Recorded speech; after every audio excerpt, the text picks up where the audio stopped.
Caprice Medal. The medal selected by the CTV and the CBC television networks to be presented for gentlemanly play and outstanding play to the captains of the two teams in the 74 series. And I have the great pleasure on behalf of CTV of presenting this Caprice Medal to my good friend Mr. Boris Mikhailov, and also happy birthday. It's his birthday today with this medal for your outstanding play in the tournament in 1974. Congratulations and good luck to you. All right, and Whitey, similar presentation to you, the gold medallion, memoir for you of the 1974 International Hockey Tournament. All right, fellas, Boris, you can watch the game, and Pat, you're going to play in the game. Let's bring in Howie Meeker now, and we'll talk about the work we're going to do on televising this game tonight here at Luzhniki Stadium in Moscow. Howie, come on in. They, as you know, gentlemen, have just made a rather unusual announcement here from the Soviet Ice Hockey Federation that if any violations of play occur, they're going to stop the game and not go any further, the Russian team. Wait a minute. They accuse the members of the WHA of breaking all the rules, and the Soviets haven't broken one yet. Have you ever heard such rot in all your life? Unbelievable. I can't believe it. I simply cannot believe it. And just behind us in here now, there's something going on with the officials.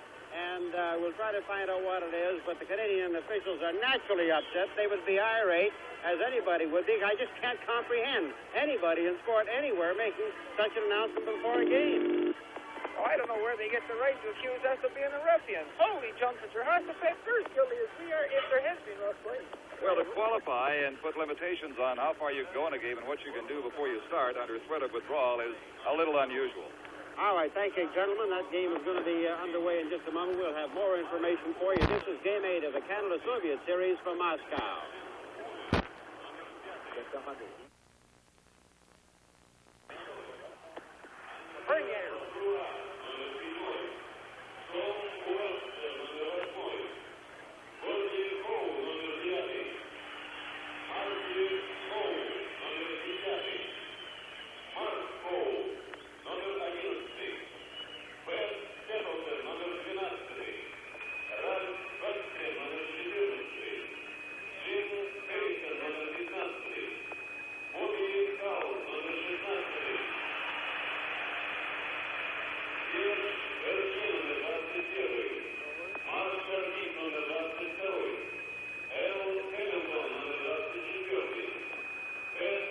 Here in Moscow, they're introducing the players for the last time in this 8-game series.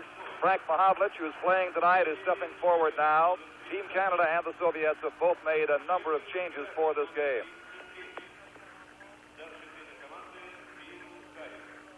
Paul Schmier and Rick Smith are not playing. Paul Henderson is not playing in this game for Team Canada. Mahavlich, who missed yesterday's game, is back, along with Mike Walton, who also missed yesterday's game. Brad Selwood is playing, and Gilles Granton is the backup goalie. Now, the Soviets' introductions. The two goalies are out. Tretiak is not dressed tonight. Alexander Sidельnikov, number 1, is going to start. Now, this is number 5 stepping out for the Russians, Yuri Ляпкин. Number 12 is Kuznetsov. And Tюрин, as the other Soviet players step forward. But not playing for the Soviet team, apart from the goalie, Vladislav Tretiak, who's about to miss his first game ever against the pros from Canada, is Valery Vasiliev, number 6, one of their outstanding players. And it would appear the Soviet team considers they have the series won, which indeed they do, on that disputed goal of yesterday. And we'll be looking at that a little more closely as we go along, but I can tell you that replays we looked at today, I'm told the replays did not get back to Canada yesterday due to a loss of picture at the end of the game, indicate the green light went on, then the red light, then the green light.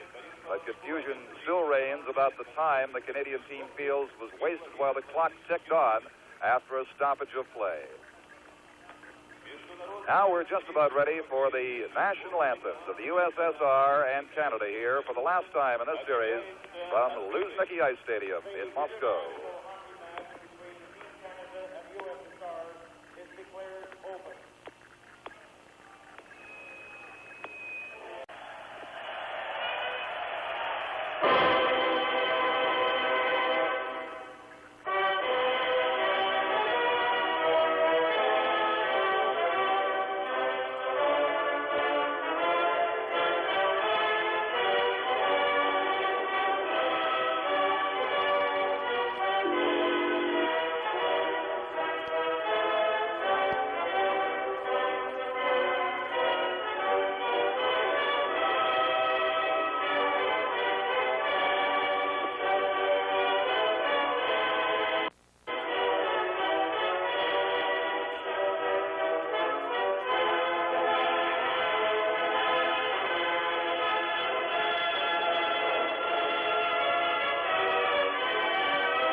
And now the exchange of gifts, as is customary between these two teams.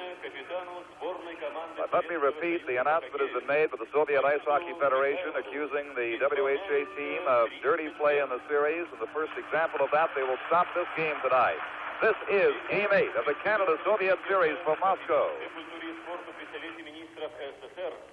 Заслуженный мастер спорта Советского Союза, чемпион Олимпийских игр мира и Европы Борис Михайлов награжден почетной грамотой Спорткомитета Советского Союза и памятным подарком.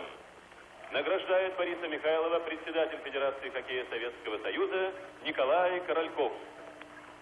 Ladies and gentlemen, Boris Mikhailov, the captain of the USSR national team, is 30 years old today. On a decree of the chairman of the USSR Sports Committee, the Emeritus Master of Sport of the USSR, Olympic, World, and European champion Boris Mikhailov is awarded an honorary diploma and souvenirs. The presentation is made by Mr. Nikolai Korolkov, the President of the Ice Hockey Federation of the USSR.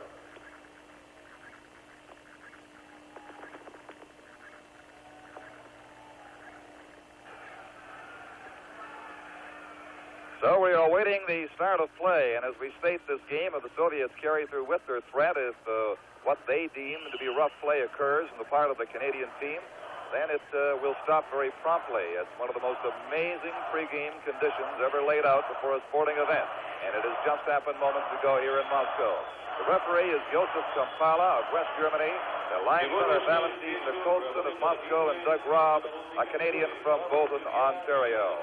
The USSR with 3 wins in this series, 1 for Team Canada, and now with that disputed goal yesterday, of course, a race to the last second, 3 ties in this series, heading into Game 8. Gordie Howe is coming out to start for the Canadian team, along with Ralph Backstrom, named the outstanding player in yesterday's game.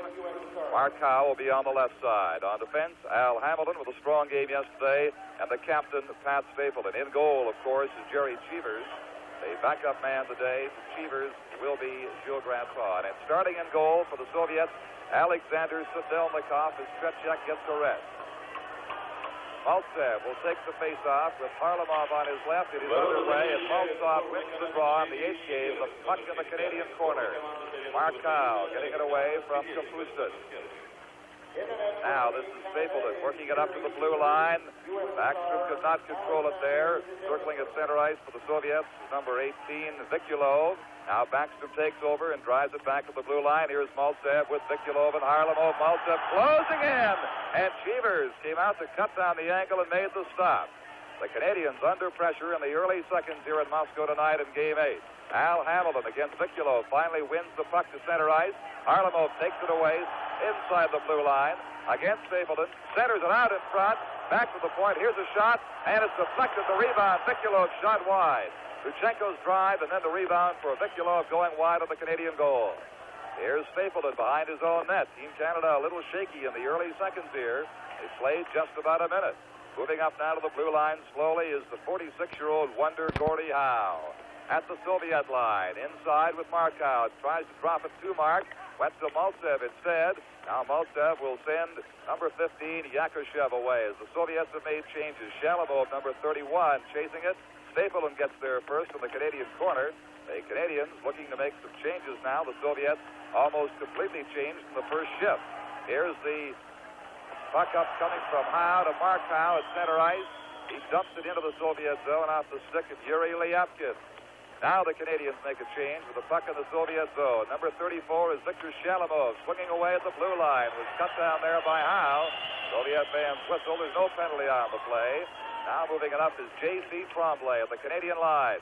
Tremblay looking for Bobby Hull. Led him too far on the left side. It is waved. It was deflected out in front. Here's Webster shooting. Oh, and he could not get his stick on it. He drifted it a mile wide with the goalie at his mercy, Sidельnikov. The Soviets shooting it back down the ice. Icing is waved on this one again. Marti Howe behind his own goal, getting pressure. Gets it over to Webster on the boards. Now back behind the goal for J.C. Tremblay. Tremblay being watched down there by number 31, Šalimov. Šalimov gets the puck, then is tied up by Howe. They scrape and scramble along the boards behind Jerry Cheevers, trying to clear it out to the point. The Soviets, Ляпкин keeps it in. Down to Yakушев. Out to Cheevers. Rebound. Loose from Shadrin. Cheevers is down. Still loose. Trying to get into position for a shot, and now Jerry's back in the goal. Shadrin, a sandwich between two Canadian players, and Bobby Howe breaks out of there. Howe to center ice. At the Soviet line. Kuznetsov checking him.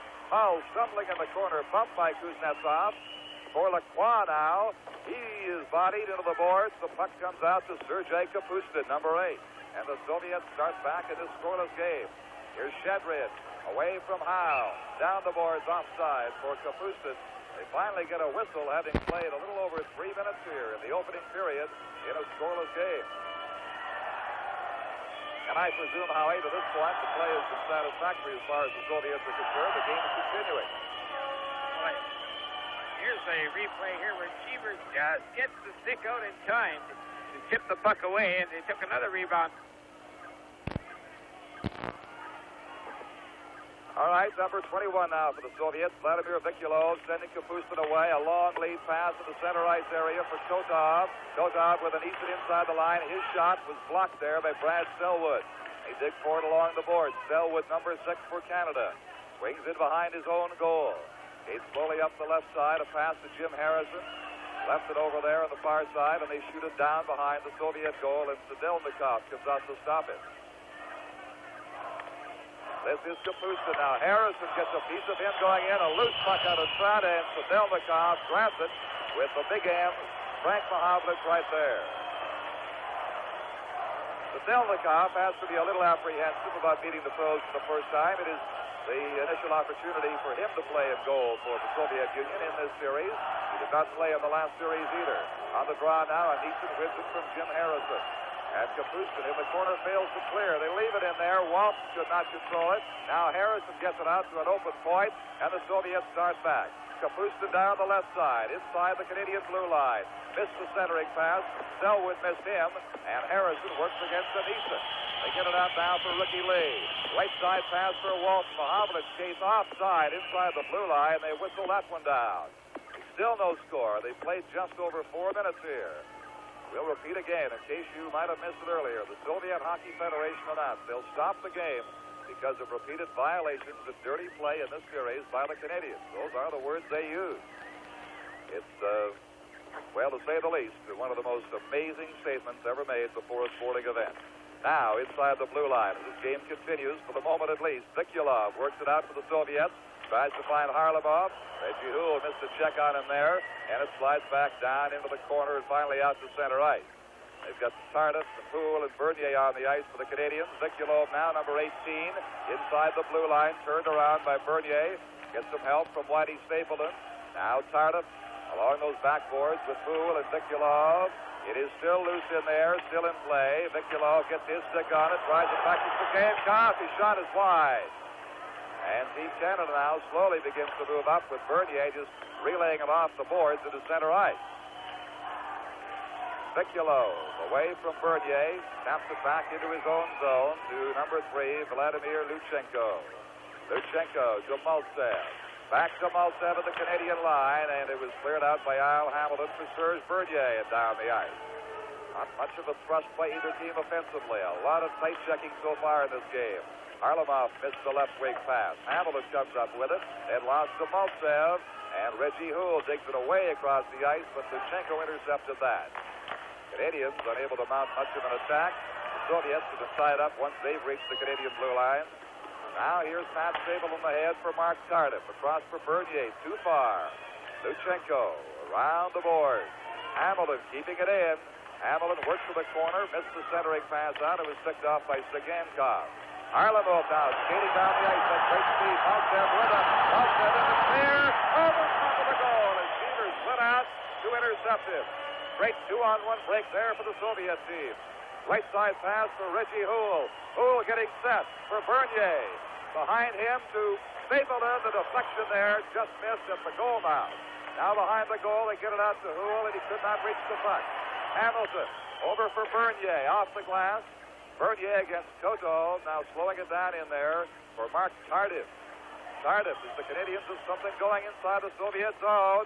Let it come out loose. It's chopped down there. Back at the point for Stapleton. His drive blocked by the stick of Alexander Sidельникov. In goal for the Soviet team tonight. Tardif could not contain it. Back come the Soviets. Shalimov got turned around. Bernier skating back inside his own blue line. They've played about 7.5 minutes of this hockey game tonight. And there's no score. Stapleton for Gordie Howe could not get it to him as the Soviets and Team Canada make changes now. Yakuşev across the blue line. Gets around Hamilton. Pass it across for number 31, Shalimov. Could not get it to him. Gordie Howe, a lead pass to left side is good for Mark Howe. Inside the blue line, shooting off the goalpost. Mark Howe hits the goalpost and that blazing slap shot from the left side. Shadrin now with Shalimov. Back for Yakuşev. Into the corner for Gordie Howe. Howe could not get it beyond Yakuşev, who wants to tie it up in there. They finally produce a whistle with 12:46 to play in the opening period here in Moscow tonight. Howie? Just a couple of excellent plays. Harlamov early in that shift. There you see him looking. He outskated Howe and also Hamilton and then laid it over to Mальцев. Cheevers come out anticipating the play and got his stick on it and went up over the net. A great save, but a great play. Backstrom wins that face-off. Gets it in behind the Canadian goal. Marty Howe starting up now. Beating Backstrom on the right side. He can skate a mile, number 14.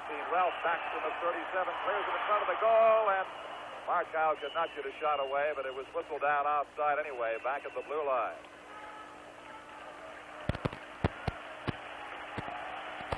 Maybe if we get some shots at this Sidельnikov, we might get a goal because that hit the short side, hit the center of the short side post, and just another quarter of an inch, it would have gone in. Backstrom against Anison. Anison comes up with it, tries to break away at the center red line, got taken down there, and the Canadian team regains control with J.C. Tremblay. Backstrom on his left, dumps it over the boards, and they'll whistle it down right there. The amazing part about the announcement of the threat to pull out of the game if things got rough, Howie, was it did not follow Thursday's rough game. It followed yesterday's game, which was clean as a whistle. This I can't understand. I think what they're trying to do is get our minds off of yesterday's game. I'm sure they're playing games with us. Could very well be the case. Here is Selwood now with Tommy Webster at center ice.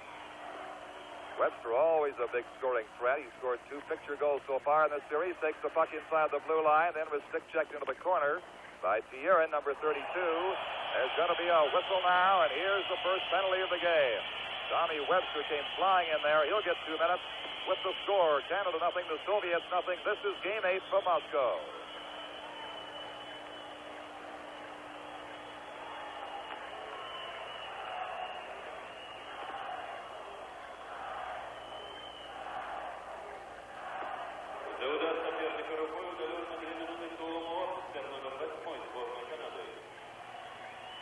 Webster, number 8, Team Canada, 2-minute penalty for roughing.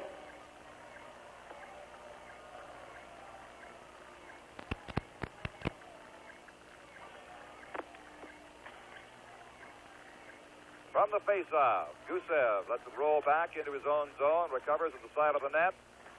Being watched by Andre Lacroix. Out to Valery Harlamov at center ice, and he was stick-checked by Pat Stapleton back into the Soviet zone. Number 18, Vikulov with it now. No score early in the first period of Game 8 here in the Soviet Union. Here's Vikulov across the line, feeding Harlamov over to Lutchenko. Back for Gusев on the boards. The Soviets will pass it around until they get it just right. Vikulov getting away from J.C. Tremblay. Waits to make his play. Does now. Far side. Feeds it over. Lutchenko on the point. Winding his shot. And that was blocked and turned aside as the Soviets buzz around the Canadian zone of the power play. Vikulov missed the tip there on the relay. Harlamov getting it out to Lutchenko. Lutchenko back for Gusев. Gusev's shot. Cheevers makes the stop. It goes behind the goal. They center it out, and Jerry will have it and stop the play. The penalty to Tommy Webster was for roughing at the 7:57 mark. And he has 1 minute and 3 seconds remaining in that set. There you saw Vikulov slip into the middle of the slot area. When we're killing that penalty, you've got to really protect that slot area against the Russians because they shift someone in there, and their passing is so swift and so accurate they can score. Mальцев on the face-off, digs it back for Harlamov. Over on the far point, the shot by Lutchenko. Cheevers did not see it, but it hit him, and he made the stop. Back at center ice now for Gusев. Big, rangy, but somewhat docile Soviet defenseman. Getting ahead to Mальцев. He is checked by Ralph Backstrom. He'll take his time, work to the blue line, and now feed it back and kill some time with 40 seconds to go in Webster's sentence for roughing. Feet ahead for Backstrom. Sidельникov way out, and he hangs on way out there. The Canadian fans boo because the Soviet goalie certainly was nowhere near his crease when he pounced on that one. In fact, he was beyond the face-off circle. Here comes the play, and the goalie's having trouble skating here, and that's rather a risky venture. I'll tell you, if that puck comes out from under him, we've got a goal. Canada still short-handed for the next 32 seconds here as the Soviets break out with number 3, Vladimir Lutchenko, and he was stopped by Backstrom again, who's having just a whale of a game as he has for 8 games in this series. Back in front of the Soviet goal across to Yakушев, still playing on one leg with the torn ligaments in the left knee. Inside the blue line, they get it across to Shadrin. Back to Ляпкин. Over here on the far side for Kuznetsov. He shoots, and he hit the side of the goal with that shot from the far angle. And the Canadian team lobs it down. Just a second left. Webster is now back on the ice. Canada is back at full strength once again. They've killed off the game's first penalty. Number 31, Šalimov, shooting inside the line. Cheevers with a glove save. Hangs on. We've got 9:54 to play in the opening period here in a scoreless hockey game. One that Team Canada wants to win very much to go along with the controversy of the ending of yesterday's official 4-all tie and come out of this series officially at 3-2. It's free, but with the hope and the thought that perhaps they deserve better than that overall. In terms of goals scored, the Soviets still have a 4-goal advantage through this point of this game. And these Canadian fans here are whooping it up. They feel very emotional about that statement made to the Soviets before the game, and that did much to stir up these Canadian fans. Now it is out to center ice.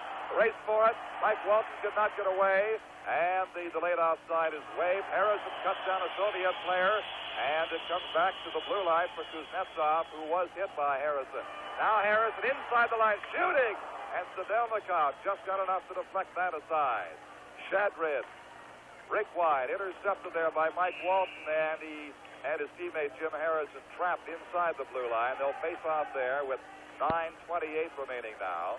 One of the points of contention yesterday of Coach Billy Harris after that last second goal was the tenths of seconds were not shown as they had been in previous games. Well, the clock tonight is back operating in terms of tenths of seconds once again. Ricky Lee down the left board, shoots it in behind the Soviet goal. Is stick save controlled there by Sidельnikov. Then a good body check by Harrison. Harrison could not win the puck. Fighting for it still, trying to center it out in front. And the Soviets take control with Kапustin now on the left board. Kapustin inside the line, and he says did not get set. He fell, gets up quickly again, feeds it down to the corner for Kapustin, centering it back. A pass across the open wing, and the big end comes up with it. Hamil inside the blue line. His pass is blocked, gets it again, centers it all, and Walton was cut down in front as Sidельnikov makes a sliding save in the goal crease. But Walton, the man Hamil was triggering the pass for, was cut down as he got in front of the goal. I don't think Sidельnikov saw the puck at all. There were two of his players in front of him backing up, and Walton cutting in through the middle, and it hit Walton's skate, slid along the ice. The last second he saw it, fell on it. We need a break like that to get it started right. From the face-off, a shot right there, and Sidельnikov had to make a save.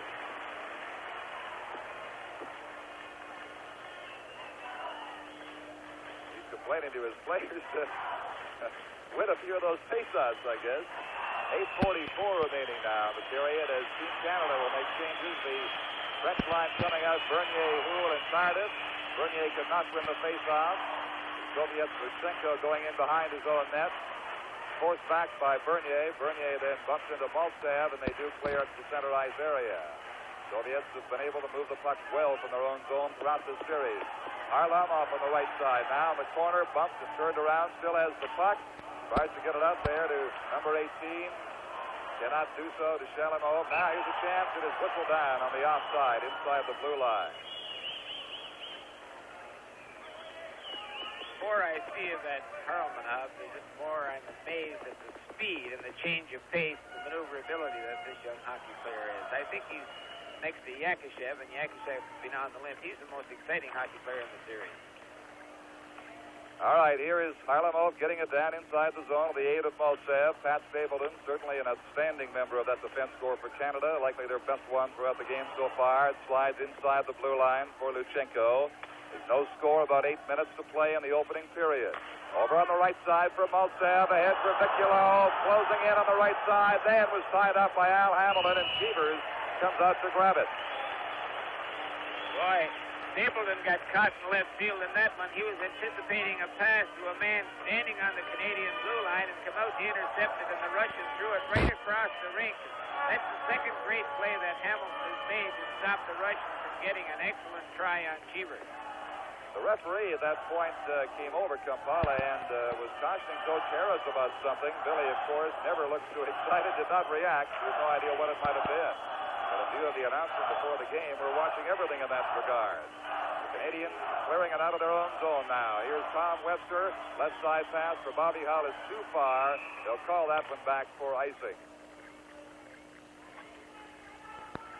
Must be a tremendous strain on a team knowing what has been threatened of before the game. Of course, an obvious attempt to inhibit them. How do you think they are reacting to it? Well, I've played a little hockey, and my reaction was, hey, fellas, let's go out and play just as tough as we ever did. I don't think that type of thing would really bother them. On the face-off, Lacroix wins it. J.C. Tremblay slides it ahead for Lacroix center. He could not find Bobby Hull on his left. And now number 5, Yuri Ляпкин comes up with it. Shoots it around the boards for Kuznetsov.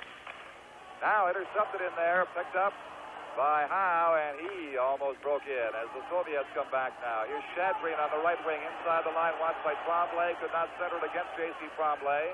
Still has control. Finally is checked in there, and Bobby Hull comes up with it. Howe with Webster and Lacroix out there. Henderson is not playing tonight. Johnny McKenzie is not playing. Smith and Schmier also not in the Canadian lineup. Number of changes made by Coach Billy Harris. Bobby Hull now goes down. They're calling for a penalty, and they got one. And I must assure you, as the play goes on in the delay, they finally stop it, that the Canadian bench called the penalty. Kampala called it strictly on their reaction. With the score, Canada nothing and the Soviets nothing. This is Game 8 in Moscow.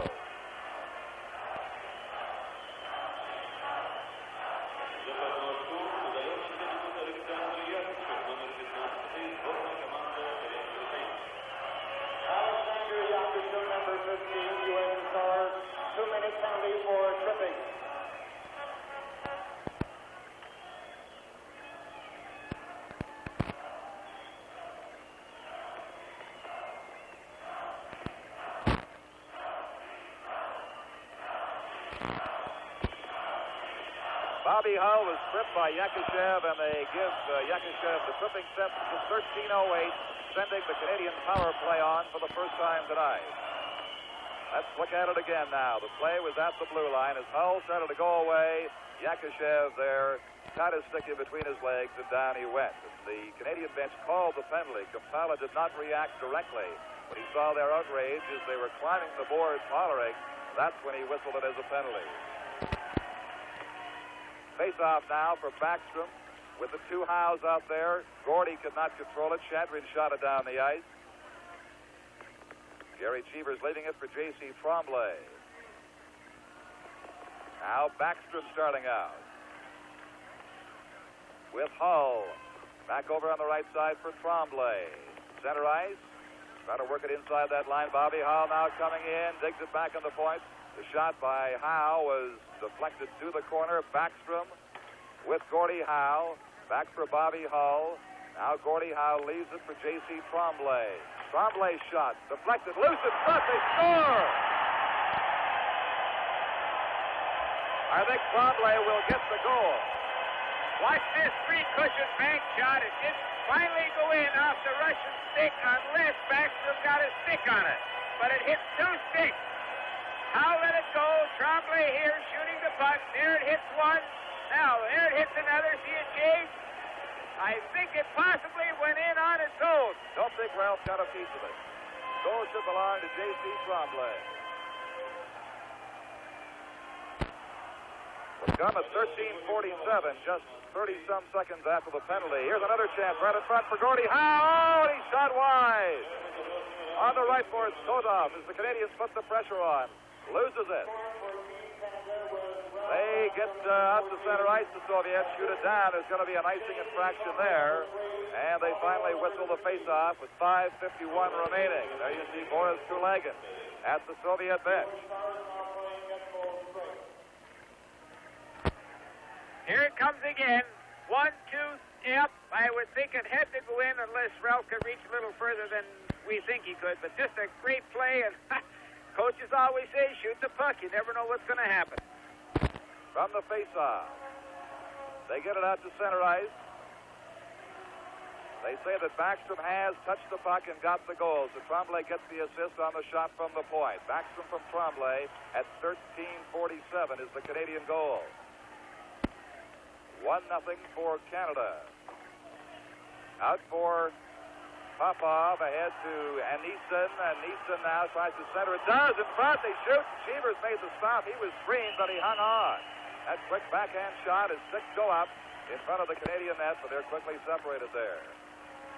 Bobby Hull also Watch draws me an on assist. 29 here. He come across with him, got his body in front, but he let the Russian stick loose. There's no sense taking the body unless you control that stick, and the Russian picked up the puck, pivoted, let the shot go between Lee's legs, and fortunately, Cheevers standing in the right place. And goal, Howie, is Backstrom from Tremblay and Hull. 13:47 that gives Canada the 1-0 lead. And they scored on the power play with Yakuşev off for tripping Hull. Canadian fans very animated, waving flags right in behind Jerry Cheevers now, that end of the ice. Hollering, go Canada go, face off, a Anison shot goes to the corner. Brad Selwood now, dropping it behind his own goal. Jim Harrison starting out, number 15. Harrison, the center from the Edmonton Oilers, with Mahavlich on the left side. Mahavlich lost it there. Soviets getting it across to Popov, number 14. Over on the right side now for number 29, Sergei Kodov. Drifts into the Canadian zone. Mike Walton on the ice, lost it at the blue line to Anison. Anison gets it away on the right side for Kodov. He aimed a shot at the Canadian net. Walton is being watched in there. Starts to work it out now, then gets checked by Popov. And it hunts over a Soviet stick. Mahavlich racing in there against Sierra at the big M. Could not win it. There's going to be a penalty call there against the Soviets for holding Frank Mahavlich. Number 32, Yuri Sierra, is going to get the penalty. There's no doubt about it. It's a good call. If he'd have kept his arm off of Frank's shoulder, the stick had Frank pretty well under control, but he reached across over his shoulder and spun him around. Hey, that kind of thing's been going on here for the last 4 games, and hardly anyone's called it. Well, you can't fault Kampala, the official, really tonight overall. He's called just the 3 penalties, but of course he was the object of much controversy and hatred of the final game of 1972. The linesmen are the Soviet official Nikolson and Doug Robb from Canada. Now for this power play, Billy Harris going to send out Bobby Hull on the point to play with J.C. Tremblay, who injured here at the last goal, and the line of Tardif, Bernier, and Houle out there. From the face-off, it is chopped over the boards by number 3, Lutchenko, and they'll repeat the face-off. We've got 4.5 minutes to play in the opening period here at Luzhniki Ice Stadium tonight. The SCA game is a good look at Big Gushev, the Soviet defenseman. Off the face-off, Reggie Houle back for Bobby Hull. Hull away from Vikulov, plays it to Mark Tardif. Tardif looking to feed somebody, gets it to Houle behind the goal. Bernier in front, it deflects off a stick, knocked down by a high stick, the play goes right on. And center ice is Vikulov taking his time against Hull, then is taken down as he went over Hull's leg. Behind the goal is Bernier for Canada. As the Team Canada power play forms up again. Hull ahead on the right side for Reggie Houle. Houle stopping, makes the play to J.C. Tremblay. A shot deflected by Bernier. Bouncing puck, couldn't control it. They bump against the backboard, and they dig it free. Houle getting it out of there, but not over the blue line. Stopped by Tremblay. He works away for Vikulov and then plays it back to the corner with the aid of Bobby Hull. But a minute left of the Soviet penalty as Gushev will stop play with a puck held against the backboard. Hey, we just saw a beautiful play. Vikulov was coming out to check J.C. on the almost had his stick in the puck, and JC with one of those patented moves of his, flipped it between his legs, sidestepped Vikulov, and then flipped it back into Howe. Vikulov, when he was skating away, looked at him and shook his head. Some move. There's Sidельnikov in goal today. Petchak not dressed for this game. Shadrin on the face-off against Baxter. Baxter shoots it down to the corner, comes up the boards, and Tremblay back pedals now as Shadrin works out with Kotov. Back to Shadrin. Soviets with about 50 seconds to kill in their penalty. It's inside the blue line for Baxter. Waits for some help to get in there. None arrives at time. He works back to center ice, forced out there. Canadian power play very slow at developing and building pressure on this occasion. They scored the first time they had the power play. At the center ice area, number 31, here's Shalymov getting it down the ice. Into the corner, Shalymov gets it back for Shadrin. Now the point, the Ляпкин shot is blocked by Howe. Here comes Baxter with Gordie Howe across the line, over to Gordie Howe. He couldn't get it to him. Number 5, Ляпкин, blocked it with his stick. Bobby Howe had to take it away. Now here's a breakaway from number 19. Shadrin alone against Jerry Cheevers, and Cheevers beat him. Cheevers with a stick knocked the puck away and robbed Shadrin.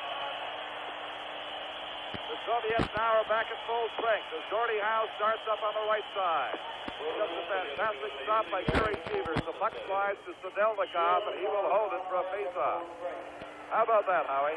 Got to be just a fantastic save as Shadrin come right down center ice, nobody near him. Cheevers moved out to the top of the crease. Now watch him when he comes into the picture, how far out he is. Now look at him put the stick out. Slide the top hand up the stick. The only play Shadrin had was to deke him. And man, oh man, that's his third good play. Just fantastic. Shadrin wouldn't have had a better chance on a penalty shot. Home free in there. Walton has it slide off his stick, and now Popov, number 14, works out with Anison. At center ice, the Canadian line. Back comes Jim Harrison, back checking to retrieve the puck for Team Canada. With about 2 minutes to play in the first period of this game, with the Canadians leading 1-0 tonight. Pass up to Mike Walton. Floods it, drops it back to his stick. Shoots. Bouncing puck. Sidельnikov fumbled the rebound. Walton got turned away by Tюрин. The puck is in the Soviet corner. Number 29 is Sergei Kotov, getting it back to 21, Shuttle. And out they come at center ice. Here's Kotov on the right side, feeding Popov. He was turned off the puck by Mike Walton. It's into the corner for Kotov, centering it out. Walton intercepts that. There's going to be a penalty called here for elbowing against Al Hamilton. Hamilton elbowing the Soviet player Kotov in the corner. And so we have 2 penalties apiece in this game now. Just can't take that type of penalty against anybody in any league, but particularly against the Russians when you're playing in Moscow late in the first period with a 1-goal lead. No reason at all to bring the elbow up. Just take the man out, take him out legally, because he had him dead to rights. There's no way he could have got by him. Hamilton for elbowing at 18:21 allows the Soviet power play to form up again. Mальцев will center it. Harlamov is on the left. Vikulov is the right winger out there as the puck is won by Backstrom. He's seen penalty duty. He's seen regular duty, power play duty. Breaking it well. Backstrom, and he slides into the goal and knocks it off his moorings. They'll stop the play. But a great attempt by Backstrom there with the Canadians a man short. Let's watch it again. Watch him go here. Put the puck between Gusev's legs, and I kind of think there might be a penalty there. Really, it's come see, come saw, but what a move. I find it kind of funny that the Russian coach has put, who I think their best 2 defensemen, Gusev and Lutchenko, together. He's playing them as a unit. I always thought that he put these fellas with ones that were not quite so good. As a unit, they're very powerful. From the face-off, Gusev behind the goal now starts up. He must apologize. We understand we're having a little video breakup on our picture today. Never easy getting a picture from this distance to Canada, and we apologize for the inconvenience. We're working on it. Stapleton working it around on the boards now for Mark Howe. Finds it behind him. Slowed down. Vikulov comes in to check him. He shot down the ice directly on Sidельnikov. There'll be no icing on the play. Of course, the Canadian team still has time to kill, and that penalty to Al Hamilton. A minute and 15 left in that as the Soviets start away again with Harlamov getting it over the line. Back to Mальцев. Up at the point now for Lutchenko. Feeds it in for Harlamov. He could not make the play, and it's cleared back to center ice for Frank Mahavlich. Working one-on-one, he decides to go back and kill some time. Down to Whitey Stapleton. And now J.C. Tremblay. Mahavlich. Dropping it for Gordie Howe. Drifts a high shot on the screen. Sidельникov makes the stop, and now Mальцев starts out. 45 seconds remaining in the penalty to Al Hamilton. Mальцев at the line. Soviets time those line arrivals very well to avoid offside. Chopped down in front. Here's a chance. Vikulov across. Oh! Shot wide by Harlamov. Mальцев back for Gusев. Rebound there. Loose in front. Gordie Howe picks it up. Gets it out to the blue line and finally works to center ice. Feeds it into the Soviet zone. Now 20 seconds remaining in the penalty. And that is it as far as the period is concerned. It ends with the Canadians on top by a goal. That goal came from Backstrom, Tremblay, and Howe. Backstrom deflecting Tremblay's shot to the point. He had the puck fed to him up the boards from Bobby Hull on a power play, while Yakушев was off for tripping. The goal came at 13:47, and in shots on goal, they were all even at 10 apiece in the opening period here at Luzhniki Ice Stadium tonight. And so far, obviously, the game is conformed with the standards of the Soviet Ice Hockey Federation. It has gone the full first period with nothing untoward in the way of incidents that might bring about its premature termination. With the score, Canada 1 and the Soviets nothing. This is Game 8 from Moscow.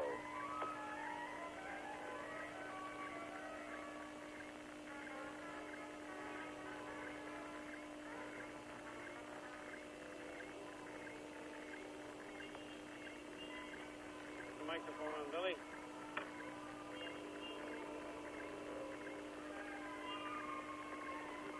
Talk to me, Ronnie.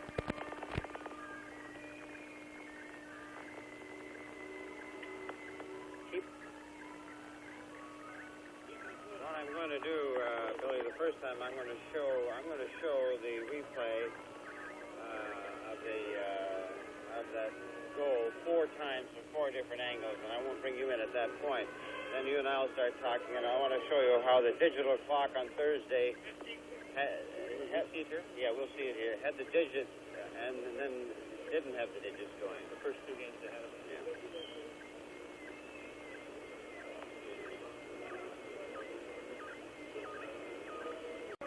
All right, Johnny, and there's no question that Mr. Brown had a very tough decision to make last night. Thank you very much.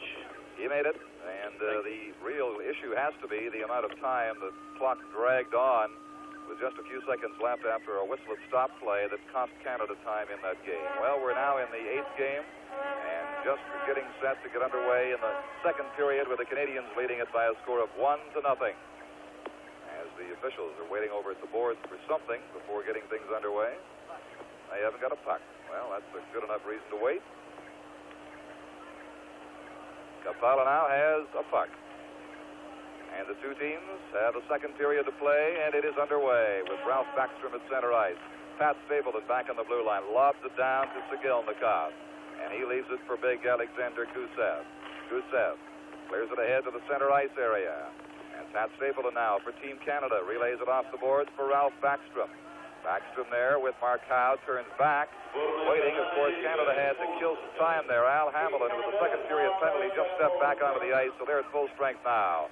Now they can go full throttle again. The Soviets Harlamov with it, number 17. And it's taken away by Mark Howe. Howe ahead to Father Gordie inside the line, a bit too far. Slides behind the blue line in the corner for Vladimir Lutchenko. Soviets quickly work it back up to center ice again. Swept away there, and a good check by Hamilton with Howe. Gordie on the right side. Against Vikulov, got tied up. Now clears it across in his own end for Pat Stapleton. He shoots it directly down the ice onto the goalie, Sidельnikov. And Sidельnikov makes the save as Backstrom came cruising in on him. Well, they've changed that goal to read Bobby Hull now, with Tremblay and Backstrom getting the assist. So maybe it was Bobby who got a piece of it, Howie. Yes, I'm sure. Just on that 2nd replay we had, I thought it had hit 2 Russian sticks, but you can see Hull quite clearly sweep in through the slot, stick the stick out, deflect it in. He also scored one last night, which officially was a split second too late, gets the first goal of this game. Team Canada leads 1-0 early in the second period here. Lacroix now makes the shot, clears it in front. Webster shoots, and he shot. It was deflected there as he had a good chance right out in front of Sidельnikov. But the Soviets now come back down the ice. Here's Shadrin closing in. Waiting, makes a pass back too far behind number 5, Ляпкин. The Canadians have it at the Soviet blue line. Webster works inside into the clear. Tommy Webster, and Sidельnikov went down and forced that puck over top of the goal. Well, this guy has some experience, Howie, as we can see. Alexander Sidельnikov robbing Tommy Webster. Watch the deke that he puts on the Russian defenseman. Look at this. Rolled the toe over, pulled it through. And here, just couldn't get it up. Lots of room to get it upstairs. The goalkeeper come across, and I would think perhaps got the toe of his skate on him. But hey, that was some shift he put on Gusef. It was, and Sidельnikov played him beautifully. Now from the face-off, and here miss for Team Canada. Lacroix digs it out through Hall, back to Howe. Marty Howe's shot is blocked. Rebound for Bobby Hull for Webster, bouncing around the goal mouth, and at the blue line, Tremblay whacks at it. Drives it down there. High puck batted down. It's just over the blue line. They'll whistle that outside as Marty Howe shot it in. Early in period 2, with a minute and 50 seconds played approximately, it is 1-0 for Team Canada. Here it comes again. Bouncing out in, watch, look at in front of the net. Look at how the Russian clears the Canadian out of there. Changes now as they send out the line of Tardif, Houle, and Bernier. Ricky Lee on defense with Brad Selwood, former Toronto Maple Leafs combination out there. With the New England Whalers now.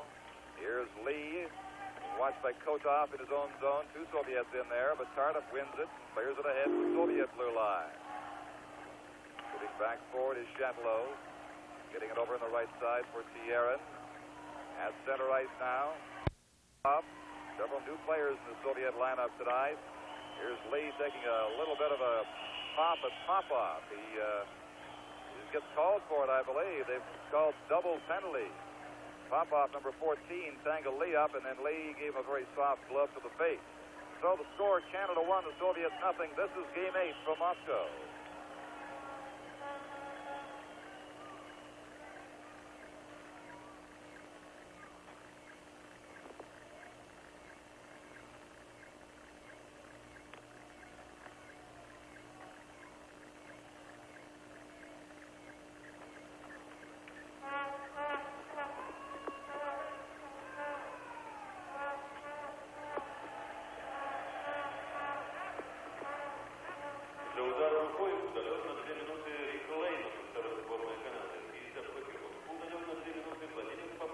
So we have a penalty each way there. Ricky Lee.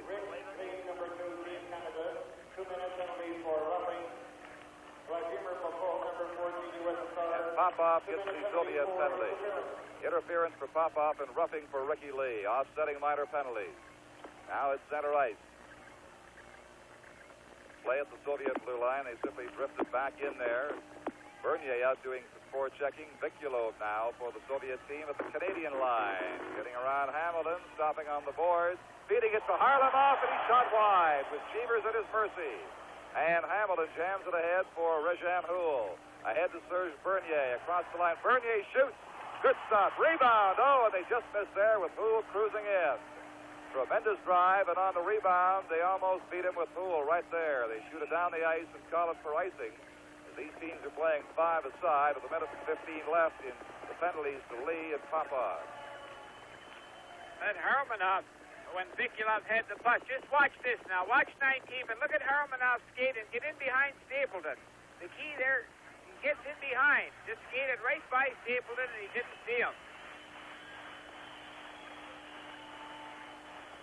Lacroix will handle the face-off for Canada. Back to Bobby Hull. He boomed one, and Shadrin got his stick on it. Now this is Ляпкин working out, away from Hull. To center ice, the Soviets of the Canadian blue line. Drops it over to Shadrin, his shot goes wide, bounces right in front. Lacroix comes in to recover. Against Shadrin, being checked into the corner, turned back in there, and Shadrin wins the puck. He's got Kuznetsov over on this side. Kuznetsov slapping it, did not get much wood on it. And Cheevers with the save leaves it for J.C. Tremblay, and now Bobby Hull. They have 40 seconds remaining in those double minors to Lee and Popov. Here is J.C. Tremblay starting out at the Canadian blue line. Reaches the center red across to Bobby Howe. Howe passes, and it was blocked. Rather than shoot, he passed, and Ляпкин slid over to block the pass to Moskva. Now Kuznetsov gets it across to Shadrin. Away inside the line from Howe. A drifting shot up on Cheevers. Off balance, he makes the save. Bobby Howe was going in at a pretty good angle to let it go, but way over on the right, Andy Lacroix was coasting in home free. Watch JC here. There's Lacroix heading. JC puts it on Howe's stick. Now look at here. Bob goes in, could let it go, but he tried to get it underneath Ляпкин and hit him on the shin and bounced out. But certainly Lacroix was home free and would have had a much better chance to score if the pass had got through. I think if Bobby had second chance, he might have shot because Sidельnikov came over and left him a lot of net with a bullet kind of shot that Bobby Howe could power. Not often, though, the Russian goes down to block a pass or a shot. All right, here is Tjurin's shot. That is blocked on the Canadian defense. Harrison stopping it, leaving it for Frank Mahovlich. Now Pat Stapleton. We have 10 seconds remaining in those double minor penalties. Mahovlich, he could not sweep away with it at center ice. Had to wait for the puck. Big watch by Shadlov in there. Now Anison comes up with it. Anison's shot from a bad angle is wide. It goes all the way back down the ice. As they'll chase it there, the penalties have expired. They're back at full strength, these two teams. With Canada in front, 1-0 near the 5-minute mark of the second period of this 8th and final game. Here is Tjurin passing to an open wing. Kotov was not there. Mike Walton gets it fed to him, and his shot was blocked for the Soviet defense player. Into the corner, they both bump, lose their balance. Harrison goes in. He can't win the puck. And now Anison will shoot it down the ice. Cheevers watching it, lets it go wide of the crease. It's called for icing. There's Harlamov. He's taken quite a pounding in this series, sitting at the Soviet bench. Tough little guy. In fact, the Soviet sports writers were getting down on him for the chippy kind of play he's been displaying lately in this series. Of course, Soviet players are not expected to perform in this manner. At least not in an open kind of situation where the whole world could see them doing it. Well, our fellows were taking some pretty good runs at that little fellow, and I think he was punting pretty good. But once he got to Russia, he gave as much as he received. He keeps bouncing back. Now Harrison shoulders the puck in there. Keeps it, looks for Mike Walton. Waits to make his play. Over to Pat Stapleton here on the left point. Closing in, he shoots, and it was deflected just wide with Walton out in front of the goal. Back on the right point, Hamilton keeps it in, drives it down. Canadians putting pressure on the Soviets now, leading 1-0. Here's Frank Mahovlich back on the board. He tries to make the play, slides across the open goal crease. Harrison behind the goal for Mahovlich. Canadians roaming at will in there. Here's Hamilton's shot, blocked by Sidельnikov. Comes high off the boards, back for Frank Mahovlich. Now Harrison, Mальцев steps into him. Gusев comes up with it, and they work it free. Harrison could not make the pass out. Then he and Gusев go bumping some more. Sticks going high back in there. Harrison and Gusев, and finally the play comes away at the Soviet blue line. They break to the Canadian line now. Inside a pass for Vikulov, who shoots a rebound. Another great stop in there. It was Al Hamil down to block the second shot. And the Canadians come pouring right back. Broken up at the Soviet blue line. Now here's Vikulov inside the Canadian line, feeding it across. Too far on that side. Cheevers sliding away out of his goal against Mальцев. In the crease and on the corner, there's high-sticking Harrison cutting down a Soviet player. He's going to get a penalty as he took down, I think it was Mальцев over there. Flip the score. Canada 1 and the Soviets nothing. This is game 8 from Moscow.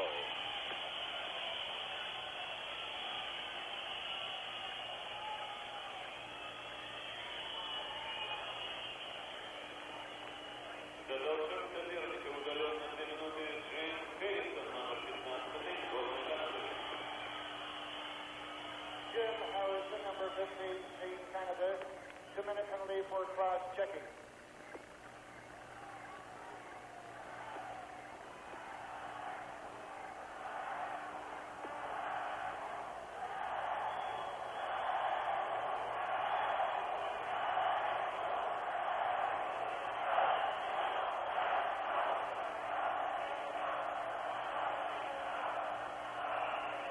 There have been 7 penalties called, all minors in this game. The 4th one for Canada, just picked up now by Jim Harrison for cross-checking at 6-12. And Shadrin will center the Soviet power play against Ralph Backstrom. Ordering Stapleton back out of the circle. He comes back on the point for Yuri Ляпкин. Plays it on the boards for Yakушев. Hopped over him. Shadrin now. Back to the other corner for number 31, Kotov. Shalimov getting a chance. The side of the goal. They score! Yakушев came cruising right in there. And the Soviets tie it up. Watch this break pass now. JC caught looking the wrong way. Tremblay had to turn around and see the Russians sneaking in behind him. Now let's watch it. They get it in the corner. Now watch the top of your screen. Look at JC looking the wrong way. There's no way the man in the corner can put it in. Big Yakuşев slips in behind him as he's done a dozen times. Got to be standing out. Your trouble is coming from center ice area, not from out of the corner.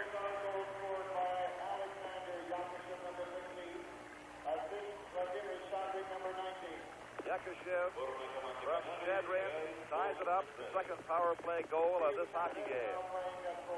Coming in the 6th, 7th minute of the second period here. Now Yakушев on the left side. Works it across here. Closing in is number 31, Šalimo, swept behind the goal by Marti Howe.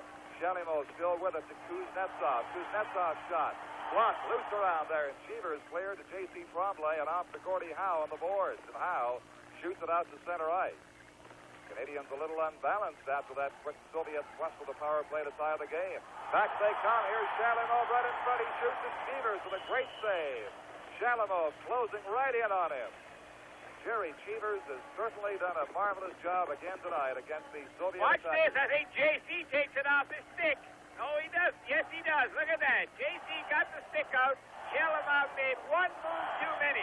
But that Cheevers certainly has played extremely well. A moment ago, it took one off of Vikulov, right back one off of Mальцев. Good eye, Howie. It was JC who had made the play as Cheevers had him covered on it as he approached him. Now back for the Soviet team. Number 21, Yuri Šatalov. Works it over to Anисин. Anисин across to the far side to Šatalov again. Round behind the goal for Tierin. Now Kotov plays it down to his goaltender, and they'll hang on there with 12:28 to play in the second period. And the score tied now. Soviets 1, Canada 1 here in the 8th and final game from Moscow.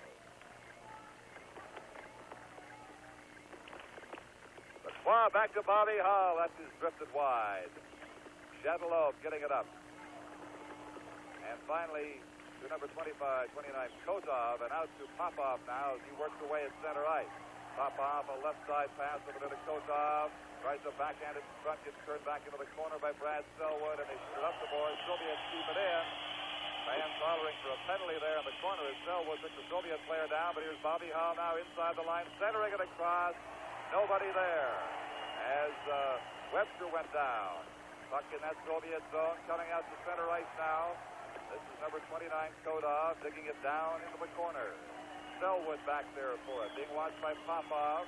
He jams him against the boards and gets shoved away as they whistle it down. Sidельnikov is coming out to the Soviet blue line. Heading slowly toward his bench. He may have been shaken up on the previous play. He's all hunched over there. There was a Canadian player, I just can't recall who it was. It could have been Backstrom on that McCraw, I believe, cutting across in front of the net. Šalимov, number 21, just took him right out of the play. If I've ever seen an interference penalty, this was one. But then the Canadian player slid into the goaltender, but he was forced there by Šalимov. Possibly when they made contact, it hit him in the arm. He is receiving treatment now at the Soviet bench. The backup goalie, the other man dressed is Vladimir Pulepanov, number 35. But at the moment, it appears as though Sidельnikov is staying in the game. Coach Boris Kulegin now comes over to have a look at him. I believe what led to that Harrison high-sticking penalty down here in this corner was when they were up in behind the Russian net. Harrison had control of the puck, and that Gusef took a vicious two-hander at the stick and at the puck. It wasn't at Harrison. And Harrison turned around and stuck his stick or right shoulder high or throat high. You can see these two fellows going at it. But then for him to come down into the Canadian end and take a boarding penalty in there cost us a goal. It really did. Alexander Sidельnikov is apparently okay. He's getting back into his net. We're going to get a face-off now to resume play beside the Canadian goal. Bernier slides into the face-off and wins it against Mальцев. Back to Pat Stapleton. Now Whitey Stapleton ahead to Serge Bernier. Bernier coasting at the blue line. Works to the center ice area. Over on the right side for Hamilton. Inside the Soviet line. Jams it down in there for Howe. He couldn't reach the puck. Now the Soviets, Valery Harlamov with it. Over to Gusef. Skating slowly, now lets the long shot go. Deflected by Cheevers' stick. Tardif gave it away to Mальцев in there, back to Harlamov. Over to Vikulov, he shoots and a save by Jerry Cheevers, point blank on that short side. On the boards, Tardif lost it again. Stapleton now recovers, and the Canadians finally start out ahead to Bernier and over to Mark Tardif inside the blue line. Tardif back to Serge Bernier, across to Reggie Howe. He shoots, blocked by Sidельnikov. Rebound in behind the goal, out in front for Al Hamilton. He couldn't get a shot away as he bumps Lutchenko. Hops over Houle's stick. Now here's Harlamov on the left side with Mальцев inside the blue line. Back for Mальцев, tipped by Stapleton. Rebound comes out, and a shot by Vikulov was stopped. Canadians a little loose there at the center ice area, allowing the Soviets to sweep down ice on them. Gusef now working it out. Hamilton at center ice, shoots it inside the blue line. Delayed offside wave as the Soviets come out with it. Bobby Howe checking Gusef. Gusef flips it down into the corner. We've got about 10 minutes to play in the second period, reaching the halfway mark of this hockey game. Here's Bobby Howe now at center ice winding up. Over on the right side, it's offside as Houle had to take the pass in behind him. You know, you sit here and you just wonder what has gone through the Russian coach's mind in regards to strategy. The Soviets had so much success when they forechecked and sent 2 and 3 men in. Now they're just peeling back, picking up the wings, and we're having no trouble getting out of our own end. Billy Harris is sending out Jim Harrison for this face-off. Comes back to J.C. Tremblay. Shoots it down to the Soviet corner.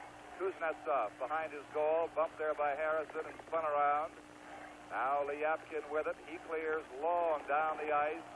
He called for an offside pass. Now they wave it off.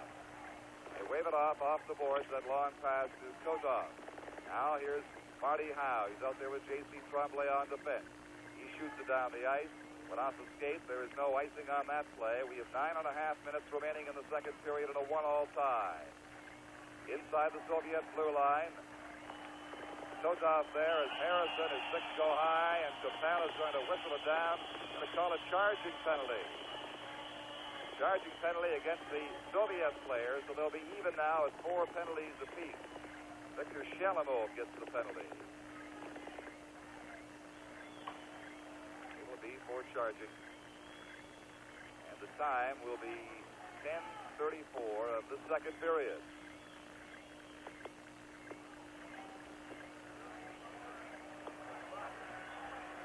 I was quite surprised, actually, that he didn't send 2 fellows off because Harrison got the stick up pretty high and gave him a pretty good rubbing across the top of the head with the stick. Wait a minute now. They may have given the penalty to Harrison. The Soviet player skated over there, did not go in the box, and now the official Kampala is instructing Harrison to go to the penalty box. The penalty has gone the other way. Well, I didn't think we were going to get that kind of break in Moscow, the Soviet Union. There's no way that Harrison was going to get away with that. I just sat here shaking my head. Well, Kampala, the referee, has the right man finally, and now as they're set to face off, a late change by Billy Harris. A complete change on the power play except for J.C. Tremblay, or at least the penalty-killing team except for Tremblay. Stapleton going out there with Markow and Ralph Backstrom. Got some good legs up front there. Howe now losing it at center ice. Shadrin across the line with Shalimov. Shalimov, it comes over on the far side. And Ляпкин comes back at center ice. And they whistle it down right there. Face-off will be in the Soviet zone. The pass apparently gloved ahead. And so the face-off beside Sidельnikov, who's given up the 1 goal so far in the game. Got 2 versions as to the goal scorer. The scoreboard still shows Ralph Backstrom as the scorer, but Bobby Hull apparently on the change of the goal has been given credit for it. Yakушев with the Soviet goal. They both came on power plays, one in each period. Now Howe bumping with Shalimov. Shalimov wins it behind the goal, trying to feed it out in front for Shadrin. Goes back to Kuznetsov. Kuznetsov closing in, shooting. Oh, and he shot wide. Cheevers slanting out there, and he shot wide of the goal. Ляпкин shot. That drift wide on the other side. Soviet power play pressure now with Harrison in the penalty box. Shalimov's shot blocked by Stapleton.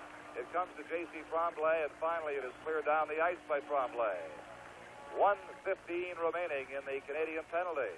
The Soviets putting on the pressure now with a 1-1 tie, looking for the go-ahead goal with Harrison in the penalty box. Comes to Ляпкин on the left side. Drops it for Шалимов to Kuznetsov. Kuznetsov being watched by Mark Howe. Gets it over on the left board. Soviets taking all kinds of time. They'll wait the entire 2 minutes of the power play if they have to. Cheevers digs it out to Ляпкин. Ляпкin shoots wide. 3 great drives wide on his power play by the USSR. Yakушев back on the point to Kuznetsov. To Alexander Yakушев. Over to Ляпкин. He shoots wide. That's the 4th time now. As J.C. Tremblay in the corner finally again drives it down the ice. We have 30 seconds left in Harrison's penalty. Now the Soviets forming up and changing on the go. Ляпкин feeds it ahead to Alexander Mальцев with Vikulov inside the line. Mальцев setting, and the shot was stopped by Cheevers, who's had just a sensational period of great pressure here against the Soviet Union. Cleared down the ice. Less than 10 seconds to go in Jim Harrison's penalty. It appears the Canadian team has withstood the Soviet power play on this occasion as Gordie Howe does some forechecking. The Soviets move it out. Harrison is on the ice again, full strength inside the blue line. Ляпкин turned around by Harrison, still has the puck, now lost it. Harlamov recovers. Gordie Howe watching him. Harlamov on the far side, circles away from Howe, doing a great skating job, works in front. Cheevers made the save, and Tremblay picked it up just in time as Howe nails the Soviet player in behind the goal, and the fans don't like that. Here's Tremblay with Harrison inside the blue line. Tremblay to Harrison, back over to Vahovich, couldn't get it to him as Sidельnikov came out to grab it. During that Russian power play, Shalimov on 2 different occasions made passes at Jerry Cheevers and influence. Here's young Harlamov and Gordie Howe chasing him, and watch this little fella fight off probably the strongest man in the game. And he forced Cheevers to come up with a great save, and had not J.C. been there, Mальцев would have put it in. On the face-off, Tardif shot it to the corner. Now Tardif gets a chance at a shot, a high drive, and Sidельnikov handled that. Popov, number 14, around behind the goal to his defense player, Tюрин. Now the Soviets break out again. Here on the right side, Stapleton coming down, or Anисин it was, and that was broken up. Reggie Howe feeding Mark Tardif. Tardif tried to make the long pass up to Bernier, lost the puck. And Annisин circles back at his own blue line. We've got about 6.5 minutes remaining in the second period. The score is 1-1. At the Canadian blue line, Sergei Kotov waits, makes his play now inside the line, shoots it down to Kotov, and he shot wide. Around for Reggie Houle. He digs it out to center, and quickly the Soviets pounce on it again. They have the edge right now in the trend of this hockey game late in the second period. 1-1 tie. Here's number 21, Vladimir Shadlow. Works it down, long shot off the boards. Popov going in for it. Bumps with Lee, who goes down, and Tardif carries on. He cannot clear. Over for Kotov. Loose, just sliding by that goal post again. Here is Shadlow getting it over to Popov. He shoots, and Cheevers will hang on this time and take some of that pressure off and settle his team down. That number 29, that Kotov, watch him really scoot. Look at him get by Bernier here, and didn't have much room to put it in. Cheevers had it. Had the corner covered, but here it comes again. But the Russians, time and time again now, are just skating. They're playing tic-tac-toe with the puck, and we're not finishing the check or not bumping or turning soon enough and following them. Certainly we've got to follow them. We've got to bump them. Cheevers pressuring Capano there. He made the save on the left side of the net. They put the face-off on the right side of the net.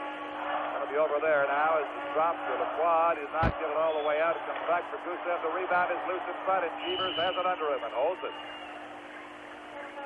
You get the feeling the way the Soviets are coming wave after wave inside the line. So many shots wide, so many great saves by Cheevers. They'll get one momentarily. Yakушев now, waiting to make his play to Шалимов. Gets turned back by Al Hamilton. who has the puck for Team Canada. Stops. Now Hamilton ahead to Bobby Hull off his skate. Slides free to the Soviet blue line. And now Shadrin, number 19. Right wing pass for Shalimov. Shalimov inside the line against Stapleton behind the goal. Dumps it out. Was stopped by Hamilton. And Andre Lacroix now waits. Makes his play to Stapleton on his wide ice. He can't get there in time. The Soviet player Kuznetsov leaves it for Yakuşev. Yakuşev along those boards. Big, strong attacker. Feeds it over. Into the slot again for number 31, Shalimov. They couldn't get it to him. The Canadians break out of there and feed it ahead to center ice. But their offense has been almost nil the past few minutes. Here's a chance now for Howe. Inside the line. Tries to control the puck. Lost it right there. And the Soviets sweep back down the ice. Here's Shalimov across to Shadrin. He shoots wide. So many drives wide here in the past few minutes as the Soviets have great scoring chances. Lacroix bumps into Kuznetsov, and it slides down to Gusев. With 4 minutes and 20 seconds to play in the period, Lacroix steals the puck, gets it over. Webster fell, could not make the play, and the Soviets come right back. Right side pass here for Shalimov. He's had a long shift, due for a change. Checked by Pat Stapleton. Bobby Hull lost it. Kuznetsov comes in. Kuznetsov getting set to make his pass, then gets bumped off the puck and taken away by Tommy Webster. But it's been all Soviets in terms of puck control here in the second period. Now here's Harrison ahead for Mike Walton. He was stick-checked by Shalimov. And Harrison leaves it for Hamilton. Ahead to Frank Mahovlich now. Now the Soviets make changes on the go. Here's a shot by Walton. No, and it just drifts wide on the deflection. Mahovlich in the corner with it. Skates out, fed it too far back outside the blue line for Al Hamilton, who backed off the play, and they finally shoot the puck behind the bench for a face-off. 3.5 minutes to play now in the second period.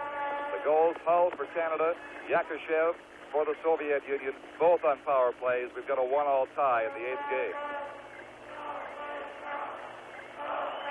Find Team Canada members saying, oh, just a little too long. It's got to be short shifts. Obviously, they're getting behind the play, and they're really having trouble coming back. A long shift for both teams. The Soviet legs appear stronger on it. Now the change is made. J.C. Tremblay skates back into the corner. Harlamov watching him. In behind the goal, Tremblay finally works away from Harlamov and gives the puck to Marty Howe. Marty Howe to the line at center ice. The pass is over 2 lines offside for Jim Harrison. Team Canada will be leaving Moscow tomorrow at 11 o'clock, although 11 o'clock flight from Moscow means that you must be on your way to the airport by 8 o'clock, so they'll have a short night. They'll be going into Prague for a game against the Czechoslovakian national team on Tuesday and then flying home to Canada to Toronto, arriving at 4:30 on Wednesday afternoon. Now here's Mahovlich sweeping it behind his own goal. J.C. Tremblay couldn't control it. Mike Walton chops it back for him now. The Canadians in the main on the defensive in the second period. Soviets have the only goal of the period by Yakuşev. Fed ahead of the Soviet line. Gusев lost it for a moment, then recovered. Now Mahovlich makes a play over the right side. That was batted away by Gusев, who sends the Soviet attackers inside the line. A quick shot is wide. Comes around the boards over Mahovlich's stick for Marty Howe. Marty Howe with Harrison and Walton. Dumps it down to the corner. Howe goes in after it against Lutchenko. They bump there.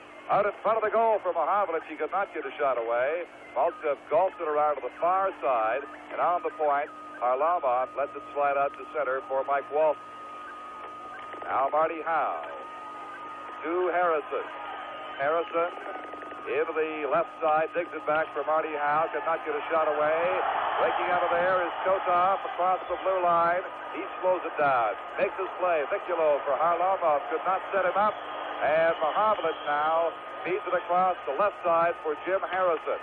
As the Soviets change on the go. Another long shift for both these teams out there. Ляпкин complaining there's going to be a penalty here. Harrison high-sticked him. The delayed penalty sign is on. The Canadians coming up with it finally, and now Jim Harrison takes his second penalty of the last 8 minutes of the second period.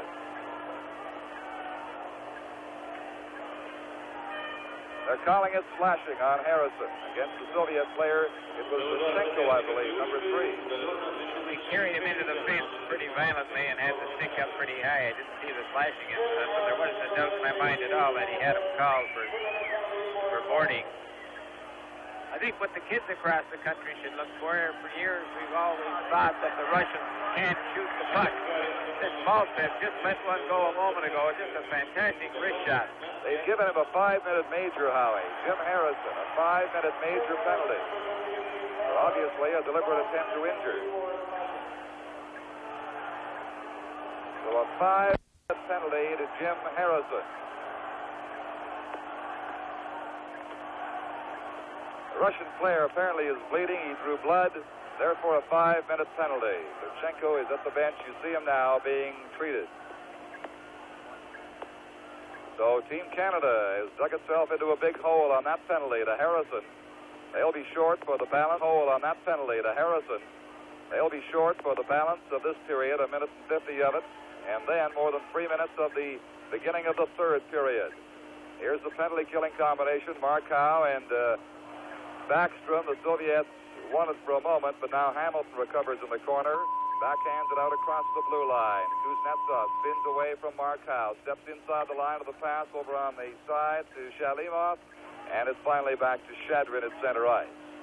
But 1 minute and 25 to play in the period. Canada short for 5 minutes for the Soviet power play on Harrison's penalty. Here's Yuri Ляпкин. Takes all kinds of time, gets a bump from Mark Howe. Now they send Yakушев away at center ice with it. Yakушев to Šalимov over on the right side.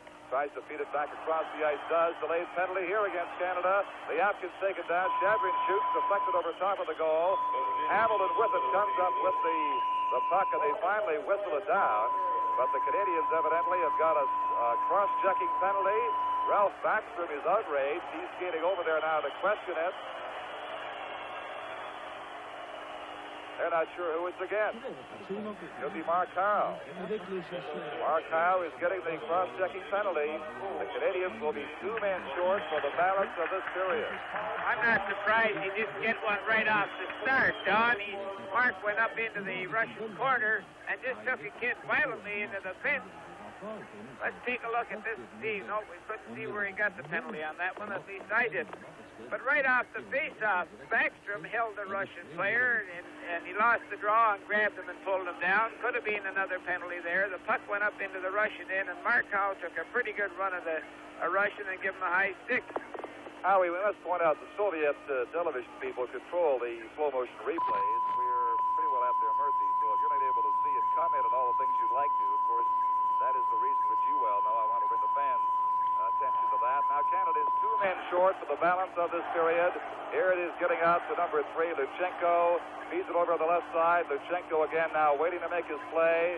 Back over there for Gusev. His shot goes wide. Harlamov on the near boards did not trap it. All the way back to center ice. There are 35 seconds to play in this second period. The Canadians 2 men short in a 1-all tie. Mальцев to Harlamov. Bumped by Stapleton. Gordie Howe tips it outside the blue line. They got to wait to get onside. Lutchenko across to Mальцев. Gusев, the big defenseman. He could not make his play. Stapleton now. They have 15 seconds to play in the period. Gordie Howe works it down the ice, then feeds it back for J.C. Tremblay right in front of Cheevers. He'll coast it behind that goal to kill all the time he can. Out to Gordie Howe. Only 2 seconds left in the second period.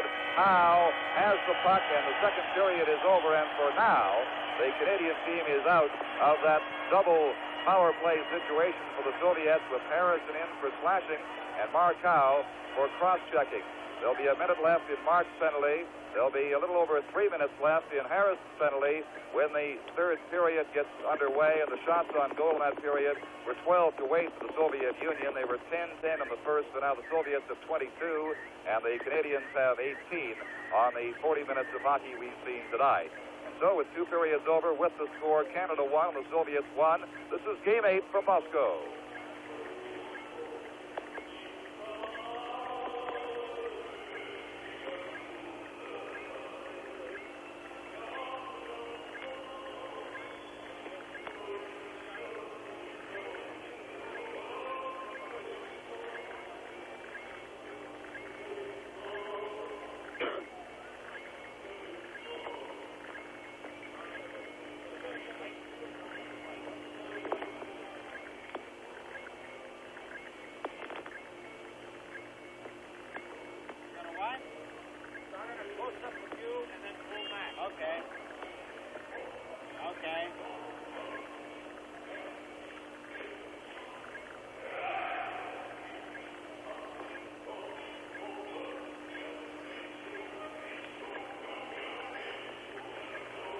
I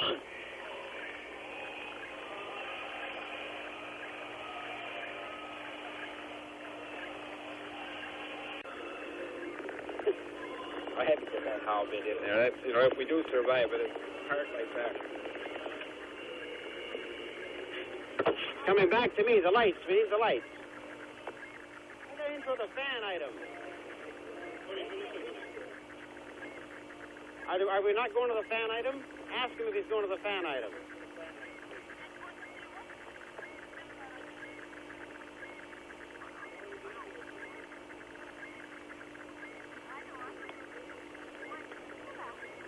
Look. Ronnie, does Johnny control the fan item? He does intro. You will intro, 20 seconds. I can, let's do it or shorter.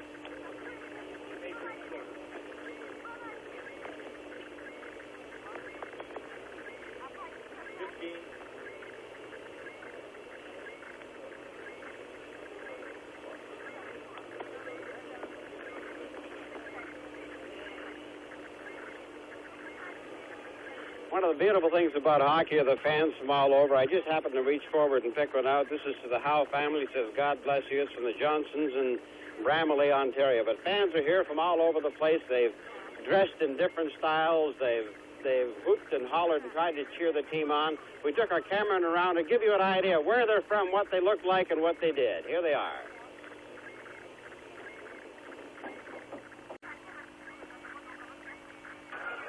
Don Chevrier with Howie Meekers. We await the second period. Howie, over in the crowd there, we've had a few disturbances. The police or the Army, whatever they are, have been trying to contain the Canadian fans.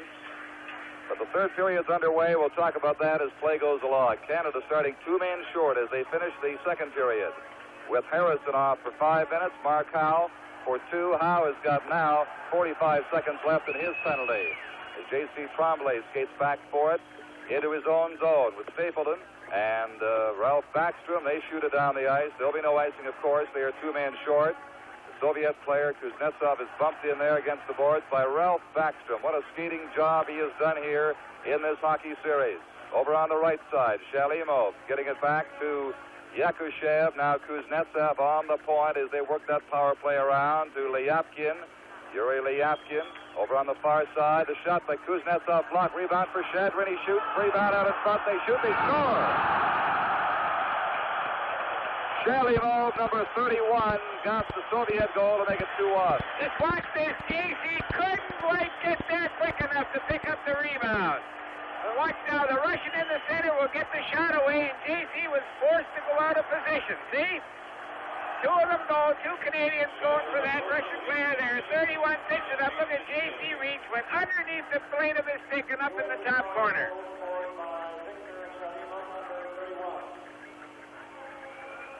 Shalimov makes it 2-1 for the Soviet Union at 53 seconds. So Mark Howe comes out of the penalty box, but Harrison is still there and will be for almost 2 minutes and 15 seconds yet. Canada 1 man short now, trailing by a goal, 2-1 to the Soviet Union. Now here is Shadrin with Vikulov, Mальцев working it inside the line.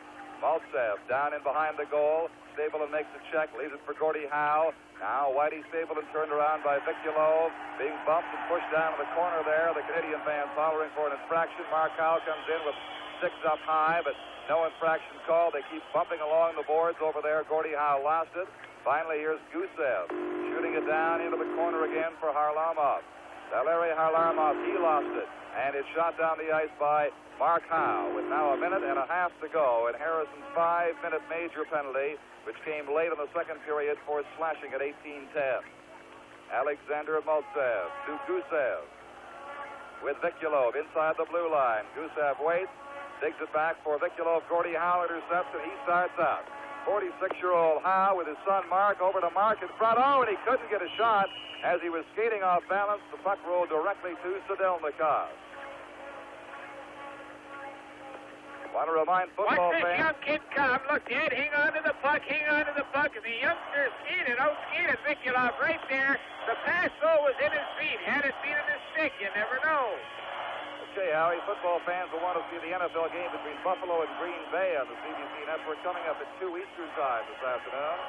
We've got CFL for you next Saturday, Winnipeg at Ottawa, and Monday, Thanksgiving Day, Winnipeg at Hamilton, as we'll all get back to football again and get back to Canada.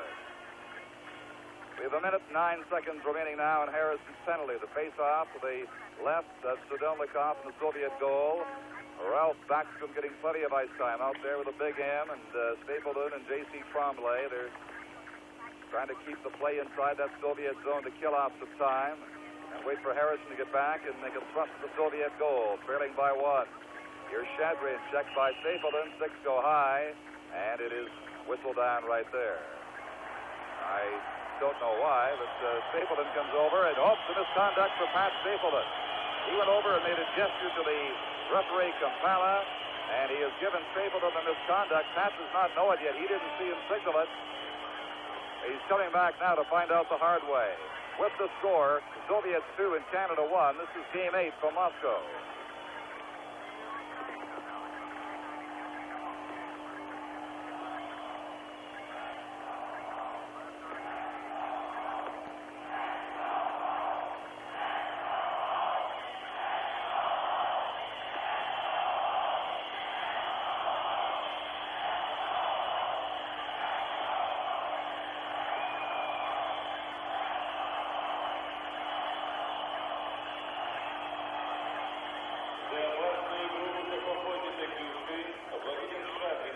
Pat Stapleton was cut on that exchange of high sticks when the official whistled the play down. He did not call a penalty. Except it appears he's called a misconduct to the injured player Stapleton, who went over to show him the blood. And I guess he flicked some at him, and for that he's given a 10-minute misconduct penalty. You recall the Soviet player, in fact, he's going to the dressing room now. The Soviet player who was injured by Harrison, that produced a 5-minute major for drawing blood.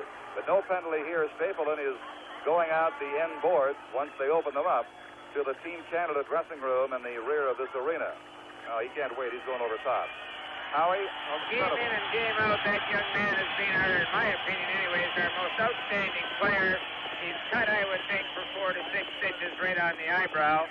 The only smart thing to do is go and have it stitched up. There's no sense sitting over in the penalty box for 10 minutes and sleep. But he's just a great competitor, and certainly has done an awful lot to make this series a tremendous success. Shadrin, in that exchange of high sticks, cut him, but Howie, why did the official stop the play then? He didn't give penalties for the high sticking. You start asking me why these officials do something. Yeah, why am I asking you? Yeah.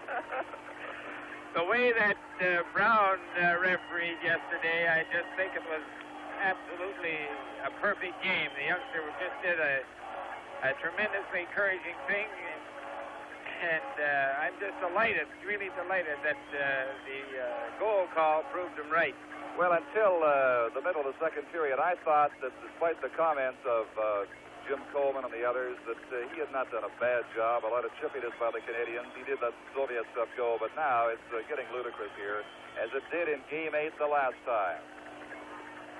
Here's the highlight here, and possibly we'll be able to show you the collision between the two players. Right about Keep here your now. eye on it. Up go the sticks, and Stapleton goes up to Marti's brow, feel the blood, and he stopped the play for some reason there, but did not call a penalty. Stapleton knew immediately he was cut and went over to the official, and the official just completely ignored the high stick. Well, it's a pretty one-sided coin here tonight.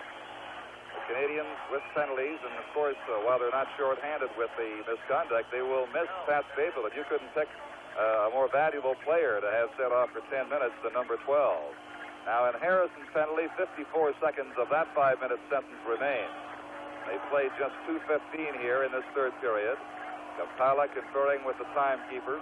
Stapleton has gone off to the dressing room to repair the cut, and he's serving a 10-minute misconduct penalty. Lacroix now against Yakушев as play finally resumed. Here's J.C. Tremblay. Over on the far side to young Marti Howe. Tried to feed Lacroix. Intercepted there by Shalimov, who lost his stick against Bobby Hull. Now Hull will work it back. They want to first of all kill off this penalty to Harrison, which is 35 seconds remaining. They get inside the blue line, but it's just a step offside there. The goals in the game, Canada scoring first by Hull in the first period, then Yakушев and Shalamov's. Shalamov's goal has made it 2-1. Here, we'll take a look at this again. This is the penalty. Watch number 12. Number 12 right in the middle of your screen. We'll see what he got the misconduct for. He skates over to the referee and gets right up there and says, that is blood, and that's a misconduct. Okay, inside the blue line, the Canadians trying to kill the time, working it out of the Soviet zone. Just 15 seconds left now in Harrison's long sentence. Kuznetsov is skating out with it. Lobs a long drive, and Jerry Cheevers handles it, sweeps it in behind for Lacroix. Now 5 seconds left in Harrison's penalty. Brad Selwood over on the left side for Lee. Up to Bobby Howe. Harrison is finally back on the ice. He should be well rested now. He comes out there, and Team Canada's at full strength. They send Webster on for him right away. Ляпкин against Selwood behind the boards. Out in front over Howe's stick as the puck came bouncing out of there. Here's Brad Selwood now. Canada down by a goal in the 4th minute of play in the 3rd period. Here it is shot down the ice and called for icing. Just adding up the penalties in the game. The misconduct to Stapleton, the major for Harrison, 15 minutes right there. And they have picked up 3, 4, 5, 6 other penalties for 12, 27 minutes. The Soviet Union has 6 minutes in penalties in this entire game.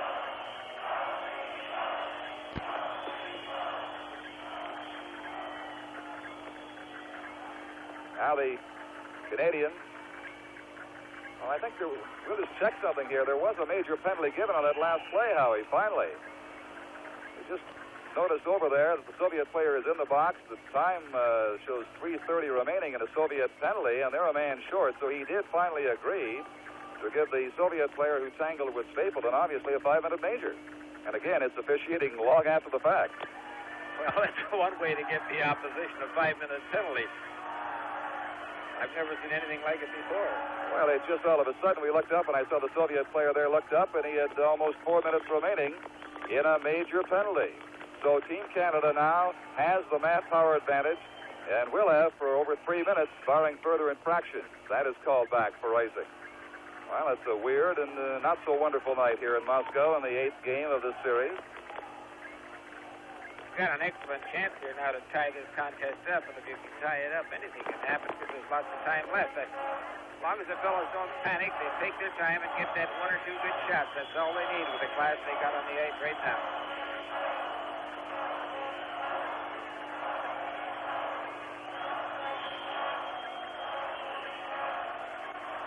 Shadrin's penalty came at 2:15 of this 3rd period, a major. Here's the shot right on Jerry Cheevers from the faceoff. Bobby Hall now behind the Canadian goal. The Canadians are trailing by 1 at 2-1 here early in the 3rd period. Gordie Howe across for Hull. At the Soviet line, broken up by Alexander Mальцев. Mальцев trying to break into the clear against Hull. Back to check him.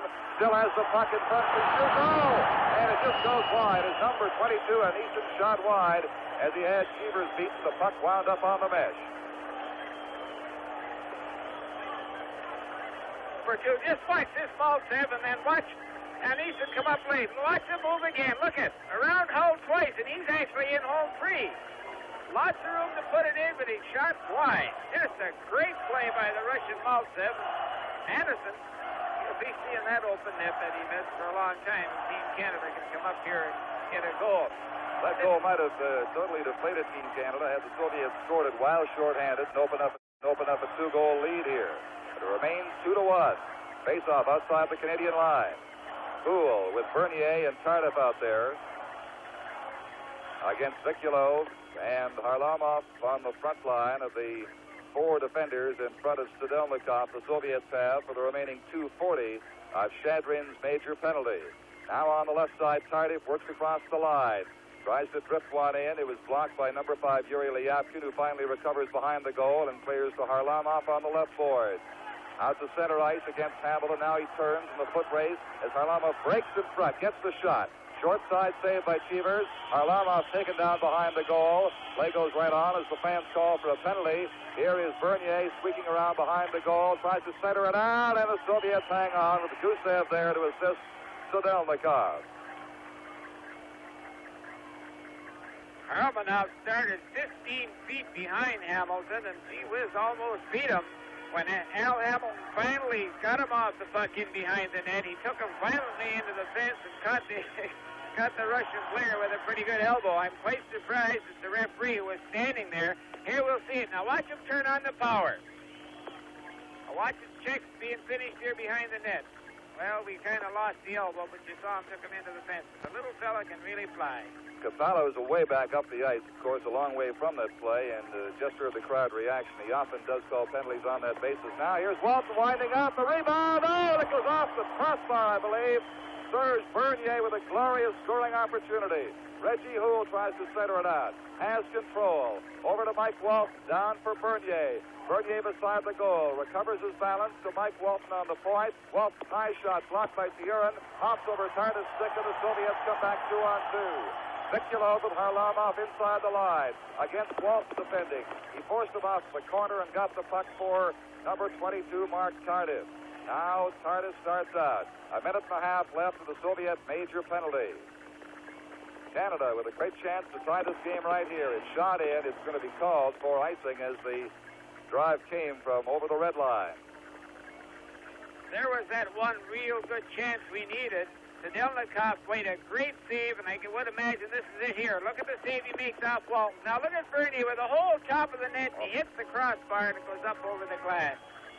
Bernier had 5 like that the other night, and now another frustrating attempt for him in this game, which could have tied it up. Now the Soviets keep it in. Now it's over the line. They cut them on that, and they'll call him for the intentional outside and take it right back down beside Sidельnikov for the face-off. Canada trailing by 2-1 here. They got the lead in the first period, Hull's goal. And then in the second period, a power play score by Yakушев tied it. Шалимов in 53 seconds of this period, with Canada 2 men short, has put the Soviets ahead 2-1, the way it stands right now. Yakушев against Lacroix. Over to J.C. Tremblay. To Webster, a hard, fast shot was caught by Sidельnikov. You know, this boy has played pretty well in goal, considering he's never met the professionals in Canada before, Howie. Well, he certainly has. We're finding out now that the Russians are deep in many positions. Goaltending years back was their major problem, almost a farce, but not now. Now from the face-off, the Soviets get it back to center ice. 1 minute and 10 seconds left in the Shadrin major penalty. Here's Lacroix picking it up. Lacroix across the Soviet line. Works the right side with Webster. Webster across for Tremblay. A backhand drive goes wide, and Bobby Hull goes after it now on the sideboard. Away from Ляпкин to Lacroix. Lacroix waiting, looking to make his play. Digs it out to J.C. Tremblay. Shot, fanned on it. Soviets come back out now. Here's number 31, Shalimov, across the line against young Marti Howe. He cannot get a shot away as Howe ties him up. Bobby Hull falls in behind the goal. Shalimov gets it out to Kuznetsov. Kuznetsov fakes the shot. Missed the pass to Yakушев. Now they send Lacroix back with Webster. He could not get the pass to Webster. Inside the Soviet blue line. Lacroix keeping it in. Pass behind Bobby Hull, and back come the Soviets. Just 20 seconds of a penalty. Yakушев getting set right in front. He passes. They score! Number 31, Shalimov.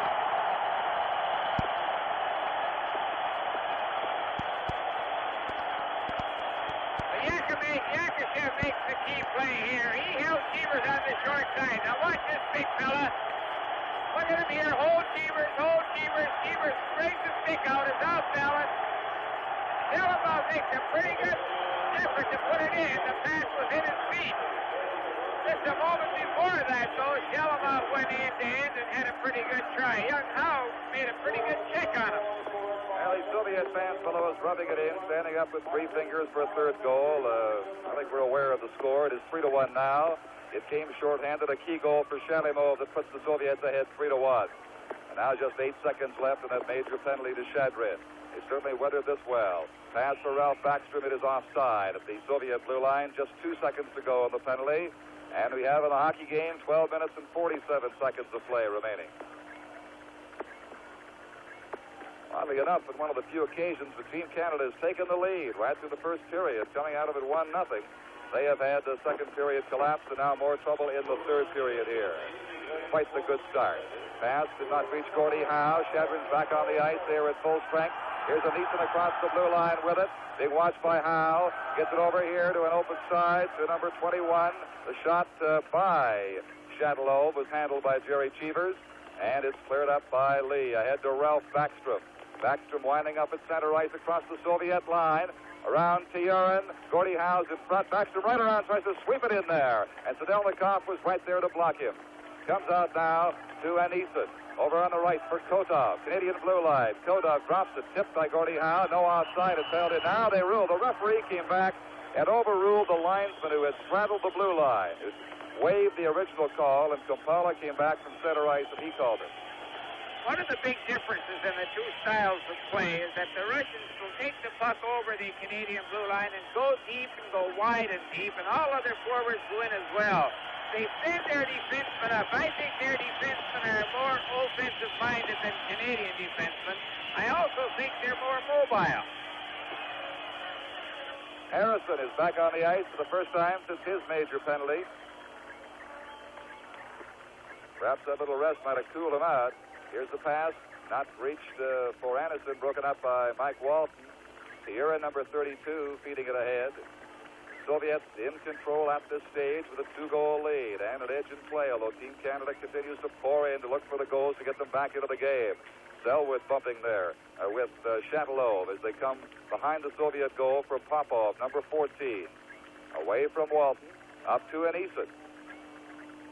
Kotov on his left, Popov on his right, over the line, he shoots. It's deflected by the glove of Jerry Cheevers off of the boards.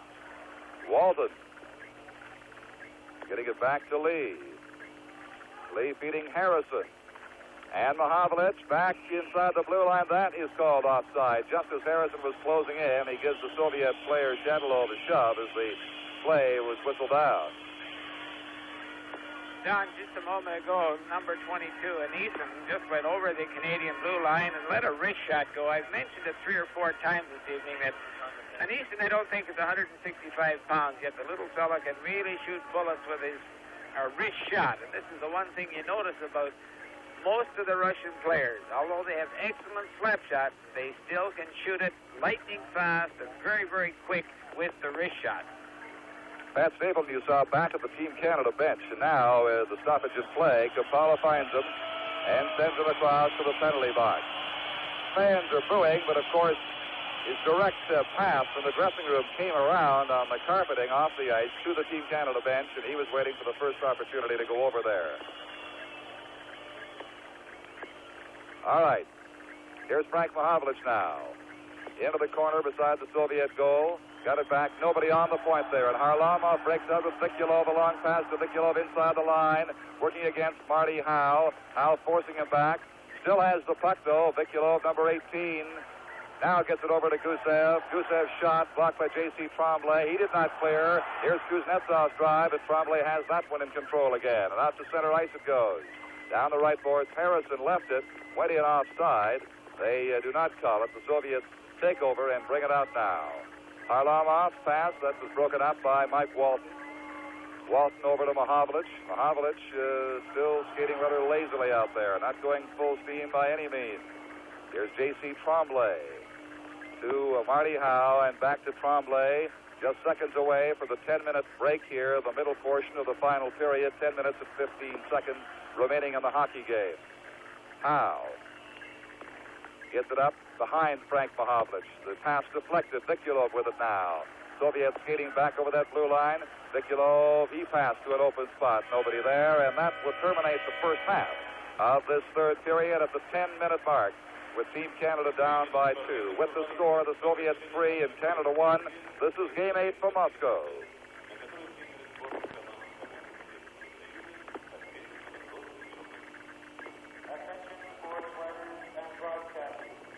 There'll be a press conference in the press center right after this game is over, at which the coaches will respond to your questions.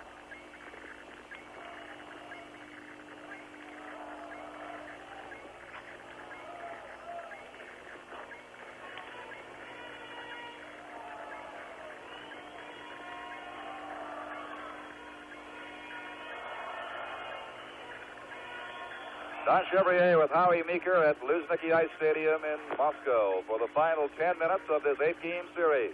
The Soviets have won 3. They have lost 1, and 3 have been tied going into this game.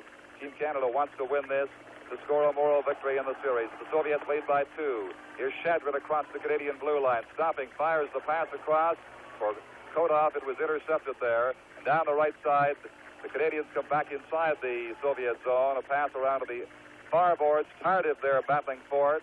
Cannot control the puck, nor could Ricky Lee, and they work it out. Victor Shalimov, certainly the big man for the Soviets in this game tonight with the 2 goals, 1 short-handed that has put them ahead 3-1. A hard drive there was blocked. Reggie Howe getting it away quickly on Sidельnikov, who was equal to the occasion. Kept in by Ricky Lee. Now here's Shalimov coming back again. Victor Shalimov into the Canadian corner. Back for it is Brad Selwood, number 6. Selwood to Ricky Lee. Lee spins in front of his own goal away from Yakушев. Now up to Rejan Houle. Beating Bernier. Bernier, as the Soviet player Ляпкин went out. Carries on into the corner. Is checked there. Soviets playing it to Shalimov on the near boards. And out to center ice. We have 8 minutes and 45 seconds to go. That play broken up. Offside. They call it Shalimov trapped the puck as Yakушев was caught inside the blue line. You know, one of the most heartening things about this series that should prove to all Canadian kids that you don't have to be 6'6", strong and tough and mean to play this game of hockey. The superstars in the series have been the little man, so kids learn to skate and pass the puck. McQuan, Backstrom, and Webster, and Stapleton, they're not giants by any means physically, but giants in this hockey series. That is called for icing. It'll come back to the Canadian face-off circle with 8.5 minutes to go, and a worried Billy Harris of the Team Canada bench. I look at the little fellas on that Russian team who just skate by so many of our big, strong fellas, that Anison and Harlamov and Mальцев. Just great hockey players. They're not giants, so there's hope for all you little fellas that are 5'8", 165 and 70 pounds. Well, that's about Harlamov. He's about 5'8", 5'9", about that weight. No more than that. Now here's J.C. Tremblay. Canadians need the 2 goals to get back on even terms, having lost their 1-goal lead quickly. Here's the shot by Bobby Hull, a wrist shot, it goes wide. Shadalov goes down in the corner there as Webster lost his stick, kicks the puck, gets it over to Lacroix, and he shoots it all the way back down to the Canadian blue line. Here's Howe. Bobby Hull there with him. Hull will take the puck in behind the Canadian goal. Popov watching him. Bobby Hull unable to get free for that dynamite shot. They've really been shadowing him here. He's the guy they've watched. Now a chance to pass out in front, loose in the goal crease, and Cheevers will hold on. 7 minutes and 50 seconds. Stapleton, by the way, took 6 stitches in that confrontation with a high stick with Vladimir Shadrin. That finally produced a major penalty for Shadrin, but while he was off, just about to return, Shalimov scored while the Soviets were short-handed for what is the insurance goal right now to make it 3-1.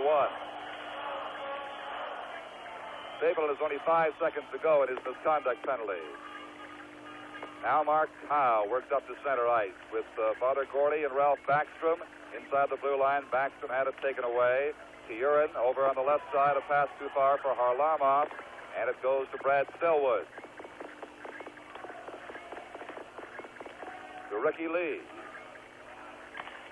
Lee, long pass for Gordie Howe. It is good. Traps it with Backstrom inside the line to Ralph Backstrom going right in. He shoots. He scores!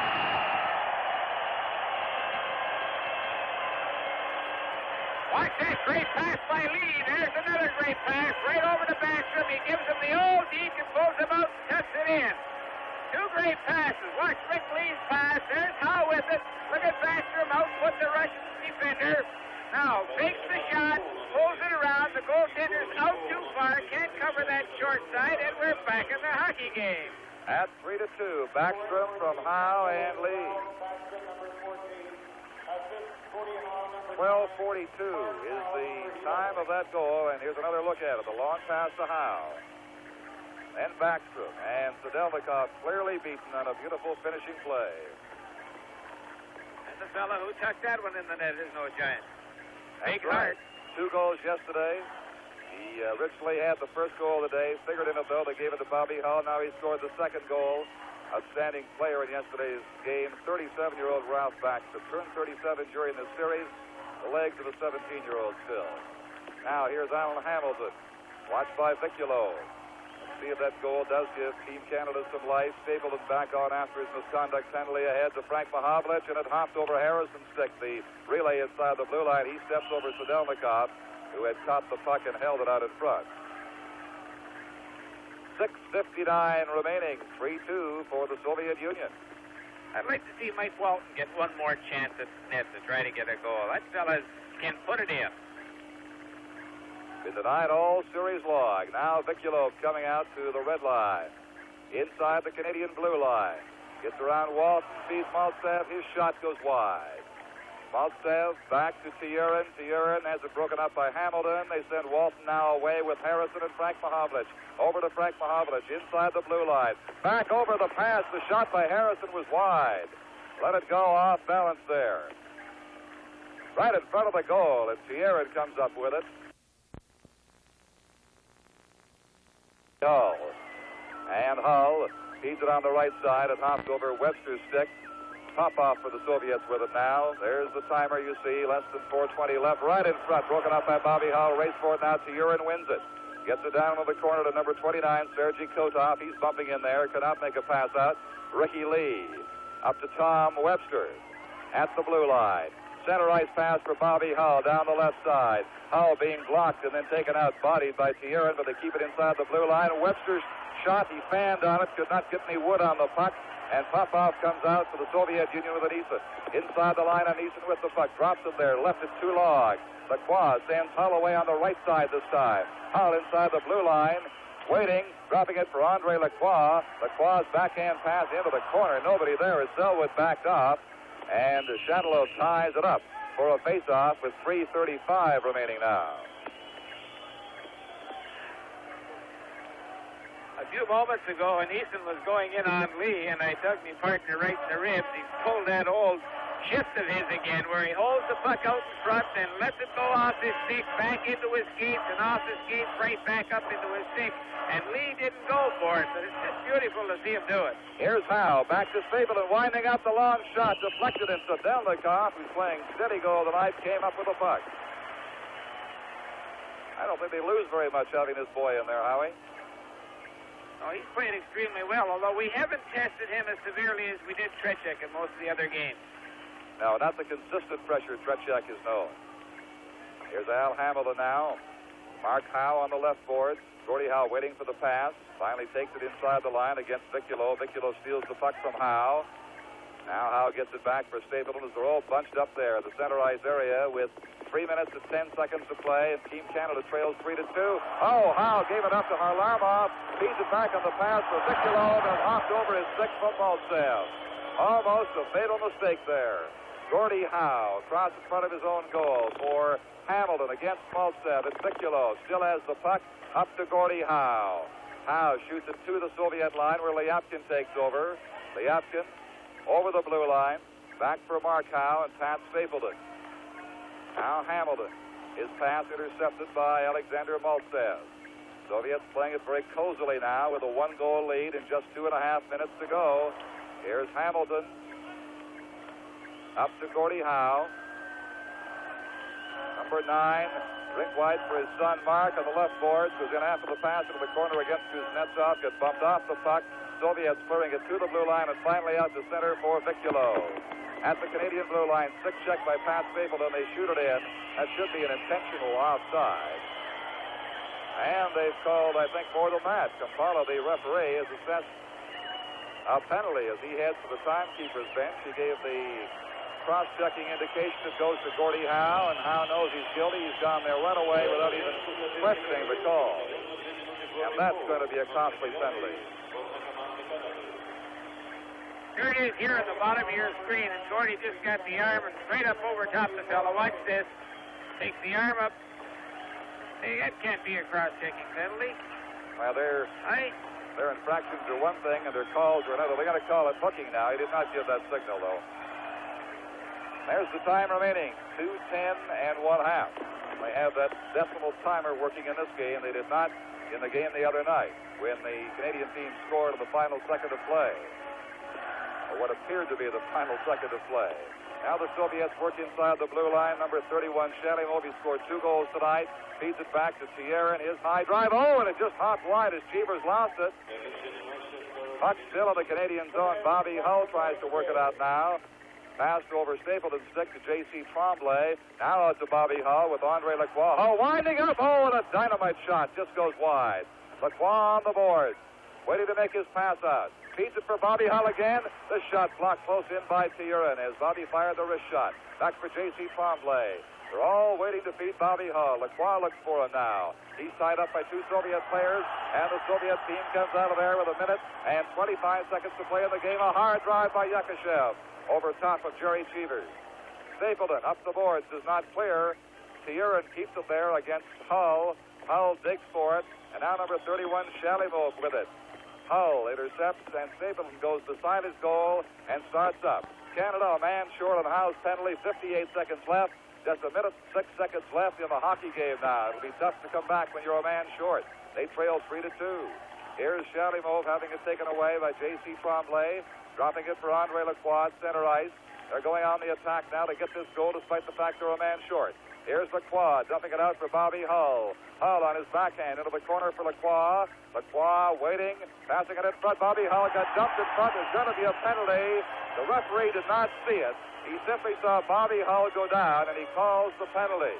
It appears that Hull had backed over the Soviet player. Let's watch it. Watch this. Bobby Hull turned around anticipating a pass, and Tюрин was there, and I would think Hull skated into his stick, or maybe the Tюrин planked his stick down there. But let's follow Hull again on this, where he gives a little drop pass right here and heads in front of the net as he turns around. Well, he put it there and planked it. Pretty good call. Now that penalty will take some pressure off Team Canada, but they only have 40 seconds remaining in the game. The Soviet player will be off for the balance, and then for the final 10 seconds, Canada will have a one-man advantage when Gordie Howe returns from the penalty box. So it's going right down to the final second of Game 8 to decide this contest. Went right down, literally to the final second last night, and the Canadians scored a split second too late, the officials ruled. And Jerry Cheevers has been pulled from the Canadian net. They're going to go with a power play right now, and they'll be 2 men up when Gordie Howe gets out. And the game has 40 seconds remaining, as you see. There's the penalty time. 30 for Howe, and 2 minutes, of course, the balance of the game for Türin of the Soviet Union. Ralph Backstrom will center the face-off. Hull standing directly behind him on the point. It goes onto the boards for Backstrom. Gets away from Mальцев. Canadian net is empty now, down to 33 seconds remaining. Here is Howe to Backstrom. Backstrom, as Webster fell, did not take the pass. Ляпкин coming up with it now. It's held in by J.C. Tremblay and fed back down to Mark Howe. Into Webster, out to Howe, couldn't get it to him, and Mальцев has it. We have 17 seconds left. In front of his own goal, it is lobbed up to center ice for the Soviet player Mальцев. Bobby Hull over to J.C. Tremblay. We have 8 seconds left now. Backstrom inside the blue line. Howe's on the ice. Canada with a 2-man advantage. Pass in front. Whistle down with 1.6 seconds left on the timer. And Kampala has, well, what has he called? He's trying to call too many men on the ice. He's counting 6 Canadian players on the ice, but he forgets that the goaltender is out. I don't believe it. That's what he's doing.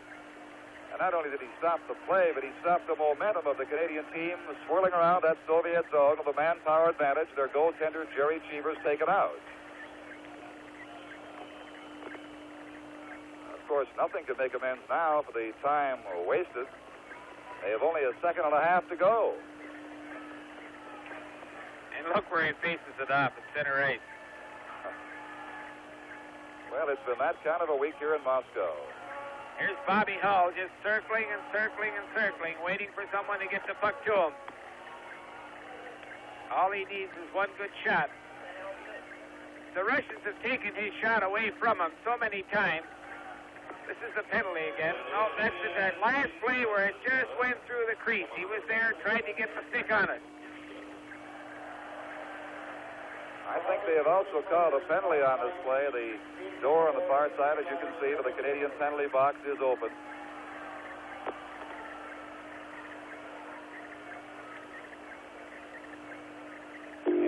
penalty for too many men on the ice. It is nothing short of outrageous. The referee said there were 7 players on the ice. Nobody left the Canadian bench.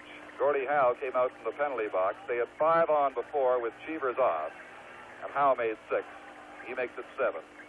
And so the Canadians have not sent anybody over. They only have 3 men standing on the ice now as Kampala confers at the timekeeper's bench once again. Well, to put it plainly, the man has made a mess of it, Howie.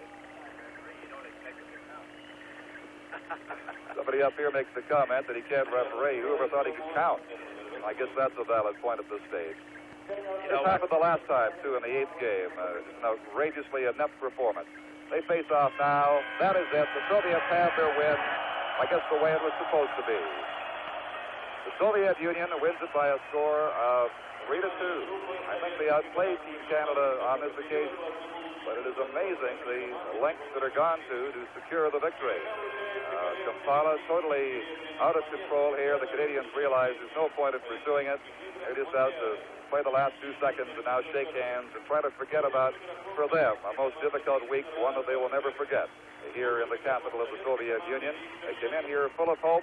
They scored in the first game, but lost by a goal. They scored 2 and were beaten 3-2. They lost 5-2. They had a 4-4 tie in a game that, of course, they should have won last night. And now this time, they have finished up 3-2 losers in this game. The officiating had a lot to do with it. Shots on goal in the final period, 8-6 for the Soviet Union, which makes on the night the Soviet Union 30 and the Canadian team 24. So the final score there, as you see, Bobby Hell shaking hands, and it is all over for 1974. You've seen some good hockey and some exciting hockey both in Canada and here in the USSR. Well, with the final score, the Soviets 3 and Canada 2, this is Game 8 from Moscow.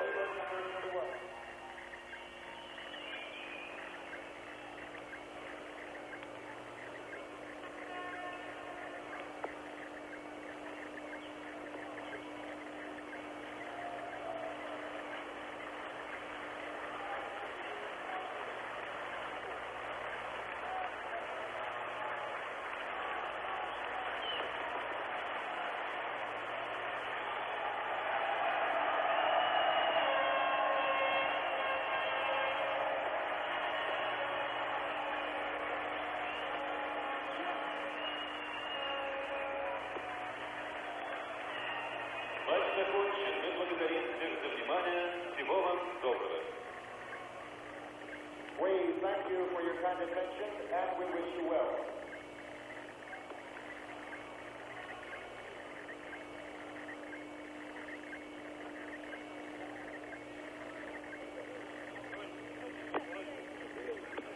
Well, not surprisingly, Ralph Backstrom has been named the outstanding player of the game for the Canadian team for the second night in a row.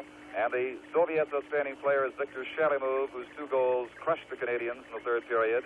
He scored at 53 seconds and again at 6:59, while his team was shorthanded at the tail end of a major penalty to Shadrin. No doubt that he deserved the honor tonight, Ralph Backstrom. And let's go down to him now as he talks with Johnny Esau. Thank you, Don. Yes, we do have Ralph Backstrom with us. And Ralph, congratulations on such an outstanding performance last night. Again tonight, you just simply played your heart out as you did throughout the entire series. It's just unfortunate that it fell short in so many areas and that the Team Canada 74 wound up at the short end of the stick with the Russians. Well, Johnny, I'm really disappointed we didn't do better. The fellows tried. We had to overcome a lot of obstacles. That's not easy playing over here, and I take up my hat off to Team Canada 72 for winning over here, because there must have been some hockey club to win over here 3 games out of 4. Must have been a fantastic effort, and I wish I was there in 72, because I'm just sorry that we couldn't do it again this year. Well, you started off on the right foot. You got that opening goal, but then you seem to have difficulty keeping those lines moving from that point on. And well, how much effect did the officiating of Kampala have on the morale of the club?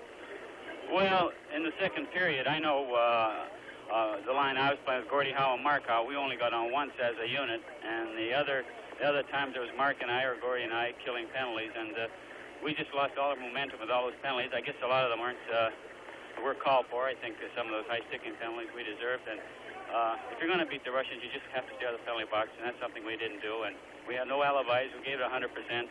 We're sorry we let Canada down, but if they ever play again, I'd like to see the first 4 games played in Canada. I should say the first 4 games played in Moscow, and they should be treated accordingly when they go into Canada. And then I think you'll see a different result. Well, Ralph, you've had an outstanding career, and you were certainly outstanding in this series, and we hope that you have a great 74, 75, and maybe you have a chance to play on the next team if another series such as this takes place, and you get the opportunity to do what you want to do. Well, John, I think the next time the series rolls around, I'll be a little too old to play this game, but I'd like to come over and watch. It'd be a great thrill. On behalf of all the fans, then, to you, Ralph, and to your gang, thank you very much for joining us. And now let's go back up to Don Chevrier. All right, Johnny, and let's get some final thoughts on the 8 games and the 4 games here in Moscow from Howe Meeker. Well, I just think 6 out of the 8 games had to be fantastic entertainment. I'm going to take one thing away from me, that hockey still is a game for little men. If they learn the skills and if they can skate and learn the skills to get top physical condition, they can play on any team in any league and play well in the world anywhere. I want to say something, too, that we talked about the officiating and Team Canada, and, of course, we're all behind them as Canadians. The Soviet Union has got a tremendous hockey club that gets better every time out. I want to take nothing away from them on their play. I think that here they outplayed Team Canada, but there were many, many factors in the reason why Team Canada did not play as well as it did back in Canada, and they've been discussed over and over again. So the team now will go to Prague, Czechoslovakia tomorrow morning, and we'll be playing in Prague against the Czech national team on Tuesday night. You will hear that game on CBC Radio on Tuesday night, and then to Toronto from Prague, arriving at 4:30 at Terminal 2 in Toronto on Wednesday afternoon. It's all over. The final score is 3-2 in the game, 4-1 and 3 tied for the Soviets on the series. And now for Johnny Esau and Howie Meeker and our entire crew here in Moscow, this is Don Chevrier saying good night